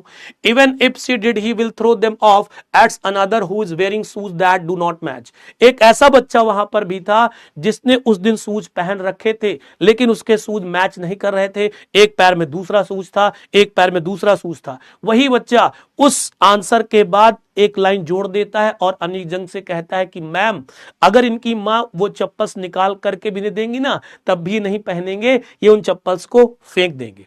फिर क्या हुआ, when I comment on it, जब अनीस जंग की जब सूझ पर पड़ती तो स्वाभाविक सी बात है उन्होंने भी इस पर टिप्पणी की, पूछा कि भैया ये कौन सा फैशन है, एक सूझ दूसरा, एक सूझ दूसरा नहीं चल पाएगा। तो इस पर उसने कोई प्रतिक्रिया नहीं दी, कोई आंसर नहीं दिया, कुछ भी नहीं बोला, केवल उसने अपने पैरों को पीछे खींच लिया। आई होप ये स्लाइड भी आपको बच्चों क्लियर होगी। आगे चलते हैं। I want shoes, says a third boy who has never owned a pair all his life. अब बच्चों क्या हुआ, एक बच्चा था जिससे क्वेश्चन पूछा था मैम ने, उसका आंसर मिला। एक दूसरा बच्चा था जिसने शूज पहन रखे थे जो शूज मैच नहीं कर। अब तीसरा बच्चा, I want shoes, third boy, तीसरे बच्चे ने कहा मुझे जूते चाहिए, मुझे जूते चाहिए। Who has never owned a pair all his life, जिसने अपने पूरे जीवन में कभी भी जूते नहीं पहने थे, उस बच्चे ने बात को रखा कि मैम मुझे भी शूज चाहिए, क्या आप मुझे शूज देंगी। Travelling across the country I have seen children walking barefoot in cities on village roads. Anees Jung अपना एक्सपीरियंस बताती हैं और कहती हैं, यहां पर जो रीडर्स उनको बोलती हैं कि ट्रैवलिंग अक्रॉस द कंट्री, पूरे देश में भ्रमण करने के दौरान, पूरे देश में यात्रा करने के दौरान, I have seen children walking barefoot, मैंने बच्चों को नंगे पैर ही चलते हुए देखा है, फिर वो चाहे शहर के बच्चे हों या फिर कहां के बच्चे हों, गांव के बच्चे हों। जब मैं शहर वाली रोड में जाती थी, गांव वाली रोड में जाती थी, तो बहुत जगह मैंने देखा कि बच्चे नंगे पैर ही घूमते रहते थे। ठीक है, it is not lack of money, अगर आप ये सोच रहे हैं कि ये पैसों के कारण है तो ऐसा बिल्कुल नहीं है। It is not lack of money, ये पैसों की कमी की वजह से नहीं है, बट अ ट्रेडिशन, लेकिन ऐसा कहा जाता है कि एक परंपरा है, टू स्टे बेयरफूट, नंगे पैर रहने की, इज वन एक्सप्लेनेशन। और जो ये बात ऊपर बोली गई, जो व्याख्या की गई है, जो स्टेटमेंट दिया गया है, ये किसी एक बच्चे ने कहा है, किसी एक बच्चे ने कहा है या किसी एक व्यक्ति ने कहा है जो उन गांवों में रहते थे या जो उन शहरों में रहते थे जहां पर यह ट्रेडिशन चलता था कि सारे बच्चे नंगे पैर घूमते थे। ऐसा अनीस जंग कहती हैं कि वहां के लोगों का कहना यह था, जब मैं उनसे मिली, मैंने पूछा कि ऐसा है सब क्यों है, तो उनमें से एक ने एक्सप्लेन किया कि ऐसा इसलिए है कि पैसे तो हमारे पास खूब है, पैसे को दिक्कत नहीं है, लेकिन हमारे यहां परंपरा है कि सब बच्चे नंगे पैर ही रहेंगे। अच्छा, I wonder if this is only an excuse to explain away a perpetual state of poverty. बच्चों, perpetual means होता है लगातार, कंटिन्यू, या आप इसको कंटिन्यूअसली बोल सकते हैं, कंटिन्यू, कंटिन्यूड या कंटिन्यूअसली, लगातार, एवरलास्टिंग, जो कभी ना खत्म हो, उसके लिए करते हैं परपेचुअल। तो यहां पर कहती है I wonder if this is only, writer कहती है कि मुझे यह सोचकर, यह जानकर बहुत ताज्जुब हुआ कि अगर ये लोग लगातार अपनी गरीबी को, लगातार अपने गरीबी वाली स्थिति को छुपाने के लिए ऐसा बोल रहे हैं, तो ये बहुत गलत बात है, बहुत गंदी बात है, उन्हें ऐसा नहीं बोलना चाहिए। उन्होंने कहा कि अगर ये जो एक्सप्लेनेशन मुझे दी गई है, ये एक्सप्लेनेशन इसलिए दी गई है कि ये लोग अपनी लगातार उस स्थिति को छिपाने की कोशिश कर रहे हैं जो उनकी स्थिति गरीबी की है, या ये बहुत ज्यादा गरीब हैं, इसको छिपाने की कोशिश कर रहे हैं ऐसा बोल करके। तो ये सोचकर मुझे बहुत ज्यादा ताज्जुब हुआ, मुझे बहुत ज्यादा इस पर अचंभा लगा। ठीक है, क्लियर है बेटे, यहां तक डन है कहानी। तीसरे बच्चे ने अनीस जंग से डिमांड की, किसकी, शूज की, जिसने अपने पूरे इतने बड़े जीवन में कभी शूज नहीं पहने थे। इसके बाद अनीस जंग कहती हैं कि मैंने पूरे भारत का जब भ्रमण किया, यात्रा किया, तो मैंने कई जगह देखा कि ऐसी रोड्स थी, चाहे वो गांव की हो चाहे शहरों की हो, जहां पर मैक्सिमम बच्चे नंगे पैर ही घूमते रहते थे। मैंने जाकर वहां के लोगों से बातचीत की, तो वहां के लोगों में से एक लोगों ने मुझे बताया कि ऐसा हम लोग इसलिए करते हैं क्योंकि हमारे यहाँ की परंपरा है, पैसे की कमी की वजह से हम ऐसा नहीं करते। बट मुझे सोचकर के बहुत ज्यादा अचंभा लगा कि अगर ये सभी लोग अपनी लगातार बढ़ती हुई गरीब स्थिति को छिपाने के लिए ऐसी चीज बोल रहे हैं, तो ये बिल्कुल भी सही बात नहीं थी। Let's move on, next slide. I remember a story a man from Udupi once told me. As a young boy, he would go to school past an old temple where his father was a priest. He would stop briefly at the temple and pray for a pair of shoes. अब एक story हमें writer यहां पर सुनाती है. Story कैसी बच्चों? आई means मुझे, रिमेंबर मीन्स याद है, स्टोरी मीन्स एक कहानी, अ मैन मीन्स एक व्यक्ति की, फ्रॉम उदीपी जो कहां रहता था, उदीपी में रहता था. उदीपी प्रेजेंट टाइम में कहां पर है बच्चों? कर्नाटका में. कर्नाटका स्टेट की एक कहानी राइटर को याद है, वो कहती हैं कि जब मैं कर्नाटका गई थी, जहां पर एक सिटी था जिसका नेम था उदीपी, एक गांव था, वंस टोल्ड मी, और वो कहानी मुझे एक बार सुनाई गई थी. उदीपी गांव की कहानी जो मुझे एक बार सुनाई गई थी, वो कहानी मुझे आज भी याद है और उस कहानी को मैं अपने रीडर्स के साथ शेयर करती हूं. तो चलिए बच्चों उस कहानी की ओर चलते हैं. क्या कहानी थी? एज अ यंग बॉय, कहानी ऐसी थी कि एक यंग बॉय था, एक नवयुवक बच्चा था, एक छोटा बच्चा था. He would go to school, वो स्कूल जाया करता था. He would go to school का मीनिंग क्या है? वो स्कूल जाया करता था. पास्ट एन ओल्ड टेम्पल, और वो स्कूल जाते समय एक पुराने मंदिर के पास से गुजरता था, या पुराने मंदिर के पास से गुजरते हुए वो अपने स्कूल जाया करता था. वेयर मीन्स जहां, हिज फादर मीन्स उसके पिताजी, वाज मीन्स थे, अ प्रीस्ट मीन्स एक पुजारी, और उसी मंदिर में उसके पिताजी एक पुजारी का काम करते थे. ही मीन्स वह, वुड स्टॉप मीन्स रुक जाया करता था, ब्रीफली मीन्स थोड़ी देर के लिए, एट द टेम्पल मीन्स मंदिर पर, इसीलिए वो मंदिर जाता और थोड़ी देर के लिए मंदिर के पास रुकता था. एंड मीन्स और, प्रे मीन्स प्रार्थना किया करता था, for a pair of shoes, एक जोड़ी शूज के लिए. किसके लिए बच्चों? एक जोड़ी शूज के लिए. राइटर अनीस जंग कहती हैं कि उदीपी नगर में उदीपी नगर में एक बच्चा रहता था जो बहुत छोटा था. वो अपने स्कूल जाया करता था. स्कूल जाते समय रास्ते में एक मंदिर पड़ता था जहां से अपने स्कूल जाता था, और उस मंदिर में उसके पिताजी पुजारी का काम करते थे, वो पुजारी थे. मंदिर जाते समय थोड़ी देर के लिए वहां पर रुकता था और मंदिर के सामने भगवान से प्रे करता था कि भगवान एक जोड़ी शूज मुझे भी दिला दीजिए. अर्थात जो बच्चा उस समय स्कूल जाता था उसके पास शूज नहीं थे. राइटर हमें ये बताना चाहती है कितनी गरीबी थी. 30 years later I visited his town. अब क्या हुआ? इस कहानी को बीते कितने साल हो गए? 30 years. 30 साल बाद जब ये कहानी सुनी थी राइटर ने उदीपी की, तो उसके 30 साल गुजरने के बाद, 30 साल के बाद क्या हुआ? 30 years later, 30 साल के बाद, I visited his town, मैंने उसके कस्बे का भ्रमण किया. कौन सा कस्बा? उदीपी. मैं 30 साल बाद उदीपी गई जहां की ये कहानी थी. एंड द टेम्पल, और उस मंदिर पर भी मैंने भ्रमण किया जिस मंदिर की कहानी मुझे सुनाई गई थी. Which was now drowned in an air, जो अब पूरी तरह से निर्जन था. डेसोलेशन लिख लो, निर्जन. निर्जन, सुनसान, सन्नाटा एरिया, जहां पर कोई भीड़ भाड़ ना हो, कोई ज्यादा चहल पहल ना हो, डिसोलेशन. तो मैंने देखा कि वो मंदिर पूरी तरह से निर्जन स्थान में बदल गया है. चारों तरफ वहां पर सन्नाटा ही सन्नाटा था. इन द बैकयार्ड, आंगन में, मंदिर के आंगन में, वेयर मीन्स जहां, लिव्ड द न्यू प्रीस्ट, अब एक नया पुजारी आ गया था, वो वहां पर रहता था. There were red and white plastic chairs, जहां पर कुछ व्हाइट और रेड चेयर्स पड़ी हुई थी, जो किसकी बनी हुई थी बच्चों? प्लास्टिक. ठीक है. तो पहले एक कहानी याद आती है अनीस जंग को उदीपी नगर की. वो उसे हमें सुनाती है कि एक छोटा बालक था जो स्कूल जाया करता था. स्कूल जाते समय रास्ते में एक मंदिर पड़ता था जहां पर उसके पापा पुजारी थे. थोड़ी देर वहां रुकता था स्कूल जाते समय और भगवान से प्रे करता था एक जोड़ी शूज के लिए. इसके बाद उस कहानी के 30 साल बाद की याद आती है राइटर को. वहां से कंपेयर करती है कि 30 साल बाद जब मैं उसी स्थान पर गई तो वो स्थान मुझे पूरी तरह से चेंज मिला. जहां पर नया पुजारी आ चुका था, टेम्पल पर कुछ प्लास्टिक की चेयर्स पड़ी हुई थी और वो स्थान पूरी तरह से निर्जन बन चुका था. बिल्कुल भी वहां पर कोई अच्छी चीजें नहीं थी, अच्छी वाइब्स नहीं थी. ठीक है, आगे चलते हैं.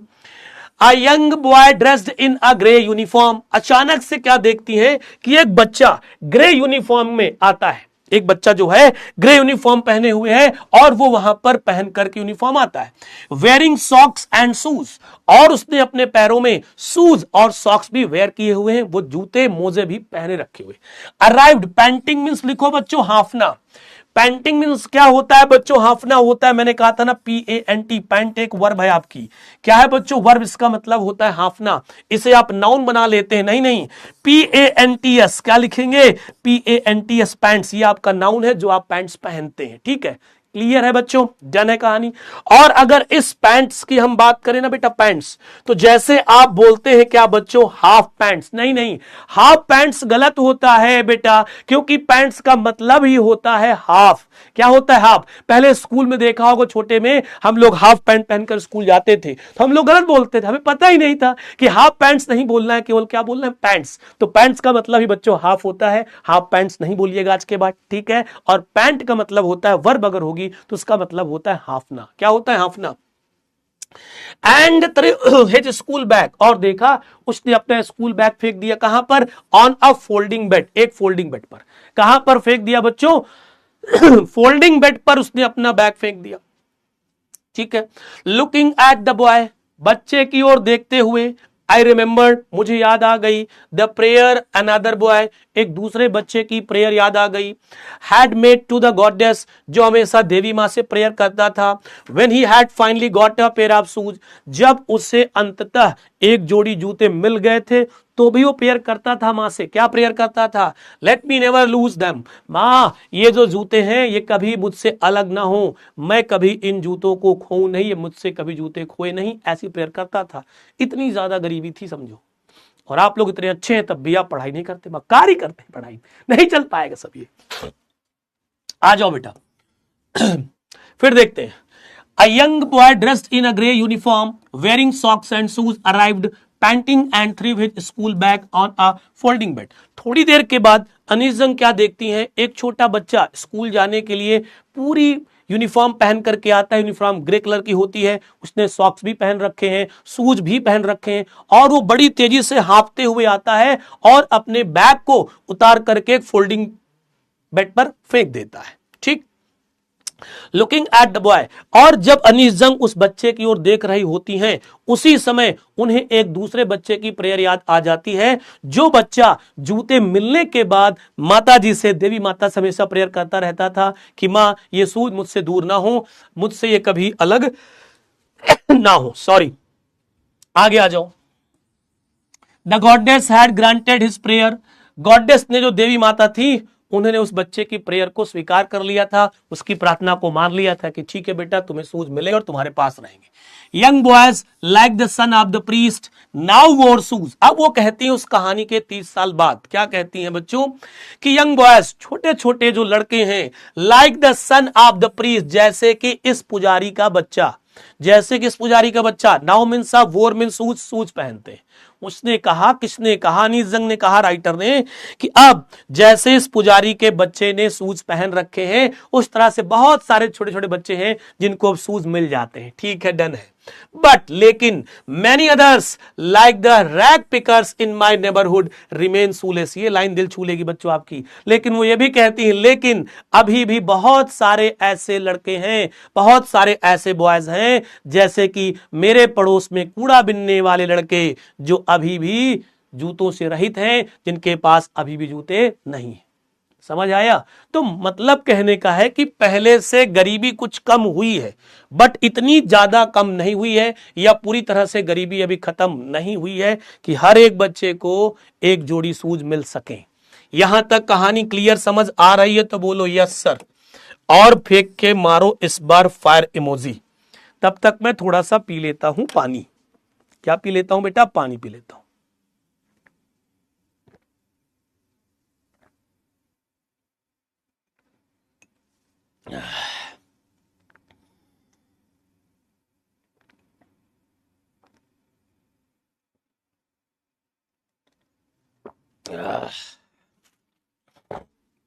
बताओ बेटा, डन है कहानी यहां तक?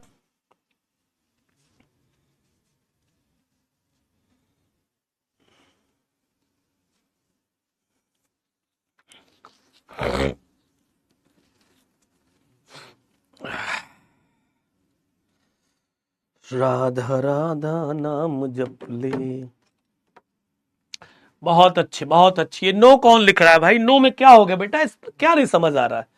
इतना आराम से पढ़ा रहा हूं, रिलैक्स फॉर्म में, बढ़िया। इतना एनर्जेटिक क्लास ले रहा हूं ताकि क्लास आपको बोरिंग न लगे, एंटरटेनिंग लगे, क्लास में आप बिल्कुल एंटरटेन करें, अच्छे से क्लास समझें। फिर क्या दिक्कत है? कौन नो लिख रहा है? कौन है भाई? क्या दिक्कत है बेटा, बोलो। बाबा के सामने क्या दिक्कत? शर्माने का नहीं, शर्माने का नहीं बेटा। चलिए आगे चलते हैं। और एक चीज सुन लो,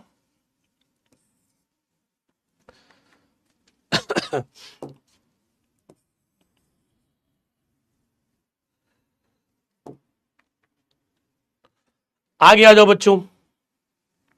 यहां पर एक वर्ड आपको नजर आ रहा होगा बच्चों, एक्वेंटेंस। एक्वेंटेंस का मीनिंग बच्चों होता है यहां पर परिचित। एक्वेंटेंस का मीनिंग क्या होता है बच्चों? परिचित, जिसे नोन, जिसे हम जानते हैं, जिसे हम पहले से जानते हैं। सीमापुरी बच्चों एक प्लेस का नाम है जो दिल्ली की बॉर्डर से लगा हुआ है। मेटाफोरिकली मीन्स होता है लाक्षणिक रूप से, मतलब जिसके लक्षण तो मिलते जुलते हैं बट रियल में ऐसा कुछ नहीं। स्क्वैटर्स, अब बात किसकी होगी बच्चों? स्क्वैटर्स की बात होगी। स्क्वैटर्स मतलब होता है आक्रमणकारी। क्या होता है? आक्रमणकारी, जो दूसरे देश से आकर जबरदस्ती कहीं बस जाते हैं उन्हें हम लोग स्क्वैटर्स बोलते हैं, ठीक है। वाइल्डरनेस, वाइल्डरनेस मीन्स सुनसान, सन्नाटा। क्या हो जाएगा बच्चों? सन्नाटा, ठीक है। अब इसके हिंदी पर हम लोग बातचीत करते हैं, हिंदी की चर्चा हम लोग करेंगे, ठीक है बेटा जी। My acquaintance with the barefoot rag pickers leads me to Seemapuri, a place on the periphery of Delhi yet miles away from it, metaphorically। अब ध्यान समझना इस लाइन को, क्या कहता है? माई मीन्स मेरे, एक्वेंटेंस मीन्स बच्चों क्या हो जाएगा? परिचित। माई एक्वेंटेंस, मेरे परिचित, with the barefoot rag pickers, जो मेरे परिचित नंगे पैर वाले कूड़े बिनने वाले लोग थे। बहुत सारे बच्चे थे नंगे पैर जो कूड़ा बिनते थे, लेकिन सबसे परिचय नहीं था। मतलब कुछ ऐसे बच्चे थे जिनसे अनीस जंग की मित्रता हो चुकी थी, फ्रेंडशिप हो चुकी थी, उनके साथ बातचीत होती थी, जैसे उनके लिए खाना भी लेकर जाती थी, खिलाती थी। तो उनके साथ उन लोगों ने क्या किया, एक दिन सब बच्चों ने प्लान बनाया कि चलो इन मैम को अपने घर ले चलते हैं। तो सारे बच्चों ने मिलकर अनीस जंग को कहां ले गए? सीमापुरी। इट्स मींस ले जाना। कहां ले गए? सीमापुरी ले गए। सीमापुरी क्या है? अ प्लेस, एक स्थान है, on the periphery of Delhi, जो दिल्ली की बाहरी सीमा से लगा हुआ है, जो दिल्ली के जस्ट बगल में बसा हुआ है। येट, फिर भी, माइल्स अवे फ्रॉम इट, फिर भी यह दिल्ली से कई मीलों दूर है। किस रूप से? मेटाफोरिकली, लाक्षणिक रूप से। मतलब दिल्ली के जैसे कोई भी लक्षण सीमापुरी में नहीं है। जबकि ऐसा माना जाता है कि अगर आपका जो गांव है शहर से लगा हुआ है तो गांव में रिसोर्सेज बहुत होते हैं, गांव बहुत अच्छा बन जाता है, बहुत सी चीजें अवेलेबल हो जाती हैं। लेकिन ऐसा बिल्कुल भी नहीं है। दिल्ली एक मेट्रोपॉलिटन सिटी है, कैपिटल है अपने देश की, बहुत सारे रिसोर्सेज हैं, बहुत ज्यादा डेवलप्ड है, लेकिन जस्ट बगल में लगा एक सीमापुरी स्थान है जो बिल्कुल पिछड़ा है, बिल्कुल बैकवर्डनेस में आता है। ये बताना चाहती हैं राइटर, ठीक है। दोज हु लिव हियर, वे लोग जो यहां रहते हैं, आर स्क्वैटर्स, ये सब आक्रमणकारी हैं। ये लोग यहां पर जबरदस्ती रहते हैं। Who came from Bangladesh back in 1971, यहां पर रहने वाले सब वो हैं जो बांग्लादेश से 1971 में वापस आए थे। साहब्स फैमिली इज अमंग देम, इन्हीं की बीच में साहब का परिवार भी रहता है। Seemapuri was then a wilderness, starting में जब ये लोग आए थे तो सीमापुरी में बहुत ज्यादा भीड़ भाड़ नहीं थी, दूर दूर तक घर नहीं थे, सन्नाटा था, सुनसान स्थान था, यहां पर ज्यादा घर भी नहीं थे, ना कहीं पर किसी का कब्जा था। तो यहीं पर आकर ये लोग बस गए, ठीक है बच्चों। तो इस स्लाइड में पता चलता है कि अनीस जंग को उनके जो परिचित बच्चे थे, उनसे मिलने वाले जो नंगे पैर कूड़ा बीनने का काम करते थे, एक दिन उन्हें लेकर सीमापुरी जाते हैं जहां पर उनका घर था। सीमापुरी एक ऐसा स्थान है जो दिल्ली की सीमा से लगा हुआ है, लेकिन दिल्ली से बिल्कुल भी मिलता जुलता नहीं है। दिल्ली एक बहुत ही डेवलप्ड प्लेस है, जबकि सीमापुरी बहुत ज्यादा बैकवर्डनेस के अंतर्गत आता है, वहां पर किसी प्रकार की कोई सुविधा नहीं है। इसके बाद वो बताते हैं कि वहां पर जितने भी लोग रहते हैं वो 1971 में बांग्लादेश से आए हुए लोग हैं, हैं और वो यहां पर जबरदस्ती रहते हैं। लीगल रूप से यहां पर इनके पास रहने के लिए कोई डॉक्यूमेंट्स वगैरह नहीं है। साहब का परिवार भी यहीं पर रहता है। और जब लोग यहां पर स्टार्टिंग में ये लोग आए थे तब सीमापुरी बहुत दूर दूर तक कोई घर नहीं थे, सन्नाटा था, सुनसान वाला पूरा स्थान था। It still is but it's no longer empty. Anees Jung कहती हैं इट स्टिल इज, अभी भी यहां पर वाइल्डरनेस ही है, अभी भी यहां पर कोई डेवलपमेंट ज्यादा नहीं हुआ। But it is no longer empty, लेकिन अब यहां पर जगह ज्यादा खाली नहीं बची है, अब यहां पर बहुत सारे घर बन चुके हैं। इन स्ट्रक्चर्स ऑफ मड, यहां पर जो घर बने हुए हैं वो कीचड़ के बने हैं, मतलब कच्चे घर बने हुए हैं, कच्चे ईंट के घर बने हुए हैं। विथ रूफ्स ऑफ टिन, जिन घरों में दीवारें हैं या तो टिन की, सॉरी जो छतें हैं टिन की, रूफ्स मतलब छतें, इन घरों की जो छतें हैं वो किसकी हैं बच्चों, टिन की हैं। एंड तारपुलिन, तारपुलिन मतलब होता है तिरपाल, जिसे गांव में बोलते हैं तिरपाल, पन्नी, छतों पर पन्नी लगी हुई है, कोई आरसीसी की स्लेब नहीं वहां पर, कोई ईंट की स्लेब नहीं, मतलब कोई अच्छी चीजें नहीं है वहां पर।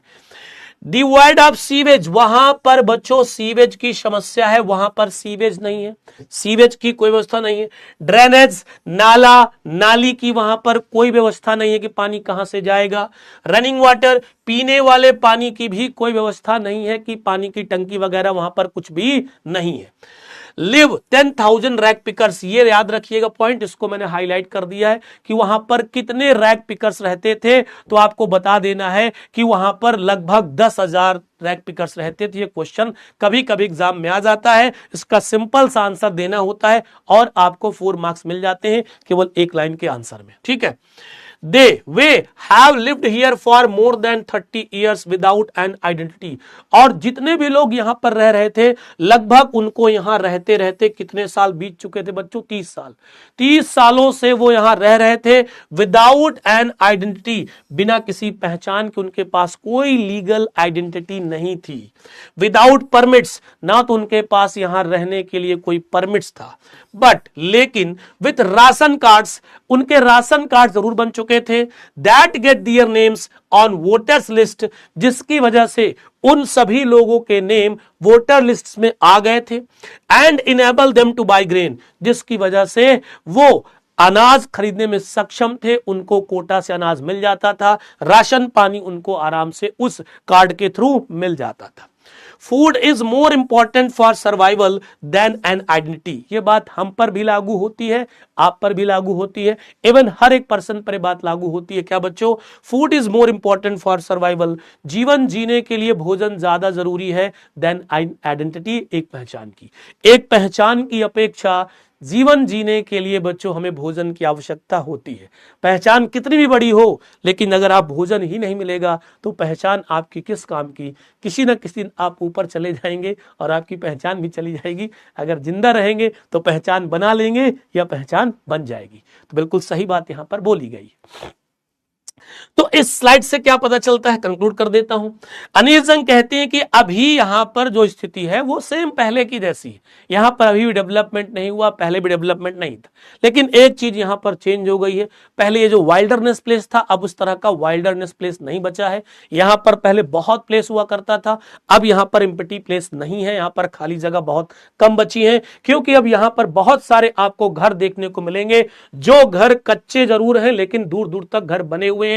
उनकी जो छतें हैं, कहीं पर टिन लगाकर लोगों ने छत बना ली है, कहीं पर छप्पड़ पड़ा है छत पर, कहीं पर तारपुलिन लगा लिया, पन्नी लगा करके छत बना ली है। यहां पर सीवेज की समस्या है, मतलब कोई ड्रेनेज सिस्टम, नाला नाली की व्यवस्था नहीं है कि यहां का पानी बाहर जा सके। पीने के पानी की कोई यहां व्यवस्था नहीं, ना तो कोई ट्यूबवेल है, ना सरकारी हैंडपंप है, ना ही यहां पर कोई पानी की टंकी बनी हुई है। और लगभग यहां पर 10,000 लोग रहते हैं, जिनका सबका एक ही व्यवसाय है, कूड़ा बिनने का काम ये करते हैं। They have lived here for more than 30 years without an identity, ये भी अनीस जंग कहती हैं कि ये लोग लगभग यहां 30 सालों से रह रहे हैं बिना किसी पहचान के, ना तो इनके पास कोई लीगल डॉक्यूमेंट्स है, ना ही सरकार का इनके पास कोई परमिट है कि यहां पर रहें, घर बनाएं, फिर भी यहां पर जबरदस्ती तरीके से रह रहे हैं। लेकिन एक बात प्लस हो जाती है कि इनके पास इनका खुद का राशन कार्ड है, जिससे इनके नेम वोटर लिस्ट में आ जाते हैं और जिसकी वजह से इन्हें राशन कोटा से मिल जाता है।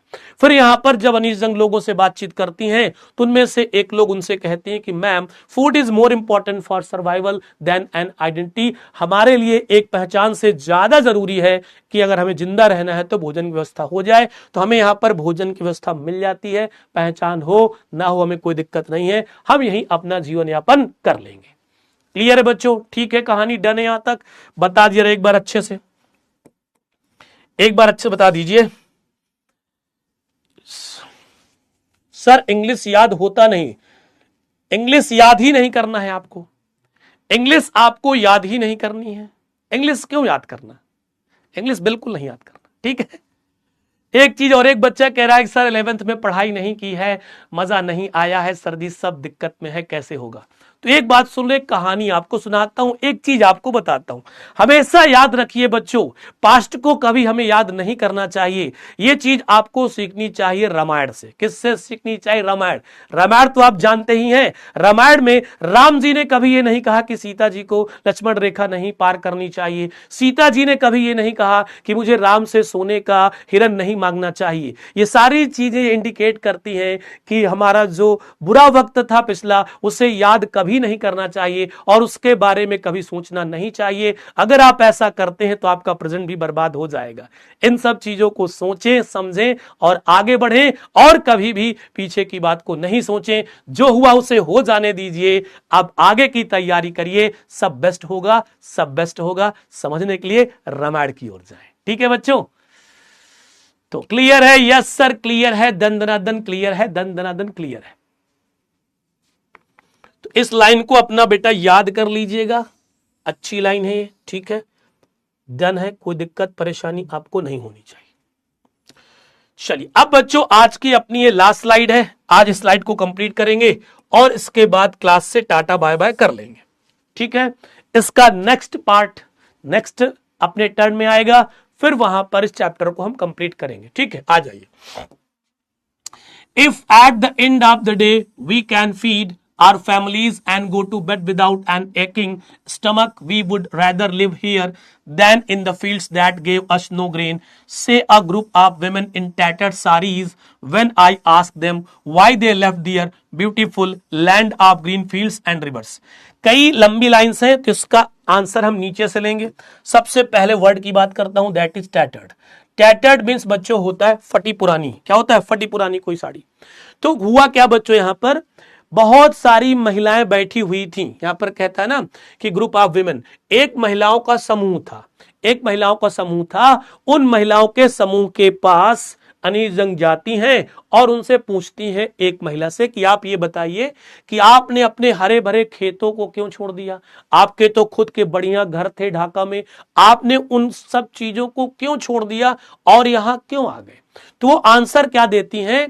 If at the end of the day, उनमें से एक महिला, जिस महिला की साड़ी फटी हुई, तो उसने कहा if at the end of day, अगर दिन खत्म होने पर, दिन के समाप्त होने पर, we can feed our families, हम अपने परिवारों को भोजन करा सकें, हम अपने परिवारों को भोजन खिला सकें, and go to bed without an aching stomach, और बिना पेट दर्द के सो सके। मतलब यह है कि जब आपको भूख लगती है तो रात में आपको नींद नहीं आती, पता है ना, पेट दर्द होने लगता है। वही कहती हैं जब खाना मिल जाएगा, दर्द नहीं होगा, आराम से नींद आ जाएगी।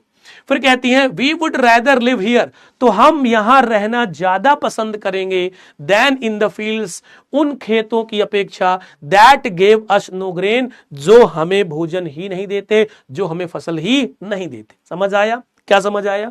कि राइटर एक ऐसे महिलाओं के समूह के पास जाती हैं, पूरे ग्रुप के पास जाती हैं, जहां पर बहुत सारी महिलाएं होती हैं।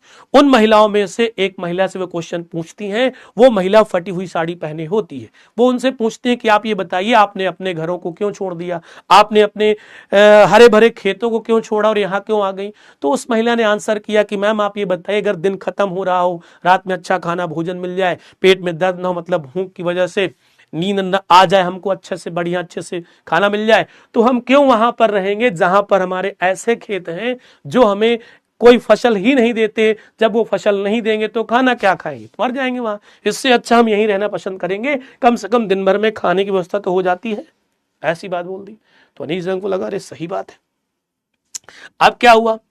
फिर कहते हैं बच्चों, wherever they find food they pitch their tents that become transit homes. अब वो कहते हैं वेयर एवर, जहां कहीं, दे मीन्स उन लोगों को फाइंड फूड भोजन मिल जाता था, जहां कहीं भी जितने ये बांग्लादेशी थे उनको जहां कहीं जिस सिटी में भी खाना मिल जाता था, दे पिच दियर टेंट्स, वो अपना वहां पर बच्चों क्या गाड़ देते थे, टेंट्स। पिच मीन्स होता है गाड़ना, जैसे देखो टेंट्स लगे, ये इस तरह पिच करके गाड़ देना इनको, ये वहीं अपना टेंट लगा लेते थे बढ़िया आराम से, और क्या करते थे, बिकम बन जाता था, ट्रांजिट लिख लो, अस्थाई। ट्रांजिट मीन्स बच्चों होता है अस्थाई, होम्स, और वहीं पर ये अपने क्या करते थे बच्चों, अस्थाई घर बनाते थे। ये अस्थाई घर है, गवर्नमेंट जब चाहेगी तब इन घरों को हटा देगी, या यहां पर कुछ दिन बाद इन रहे, इसके बाद देखा कि यहां पर जो बिल्डिंग्स वगैरह सब बन गई हैं, अब इनको रैक पिकिंग का मौका नहीं मिल रहा, तो अपने टेंट्स उठाएंगे और दूसरी जगह चले जाएंगे। तो इसीलिए यहां पर क्या लिखा राइटर ने, ट्रांजिट वर्ड। ट्रांजिट होम्स मतलब, सॉरी ट्रांजिट वर्ड नहीं, ट्रांजिट होम्स, अस्थाई घर बना करके वहीं रहने लगते थे। ठीक, आई होप बच्चों यहां तक कहानी आपको क्लियर हो गई होगी। बाकी का जो चैप्टर है, दूसरी कहानी है, उसको, अब ये कहानी कल जल्दी पूरी हो जाएगी, कल थोड़ा स्पीड में रहें क्योंकि आज क्लास में थोड़ा सा टाइम ज्यादा ले लिया, क्योंकि स्टोरी मजेदार थी, मजा आ जाता है करेक्टर में, तो फिर इसके लिए ठीक है। तो आज की क्लास यहीं तक रखते हैं प्यारे बच्चों, वाइंड अप करते हैं क्लास, क्या कहते हैं?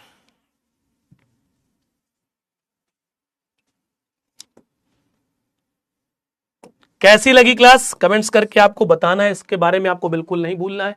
थैंक यू सब बच्चों को, थैंक यू सो मच है। खूब मन लगाकर पढ़िए बेटा, खूब आगे उन्नति करिए। तो प्यारे बच्चों क्लास कैसी लगी, क्लास में मजा आया कि नहीं, सारी चीजें क्लियर हुई कि नहीं, एंटरटेनिंग थी, एनर्जेटिक थी, जो भी जैसी भी क्लास लगी हो कमेंट्स करके जरूर बताइएगा। फिर मिलते हैं अपनी नेक्स्ट क्लास में, तब तक के लिए सब बच्चों से नमस्ते नमस्कार है, चाचा बाय बाय, टेक केयर है। इसी तरह हमेशा मुस्कुराते रहें, खिलखिलाते रहें, पढ़ते रहें और अपनी लाइफ में आगे बढ़ते रहें। जय हिंद, जय Bharat, bye bye, good night, sweet dreams, take care.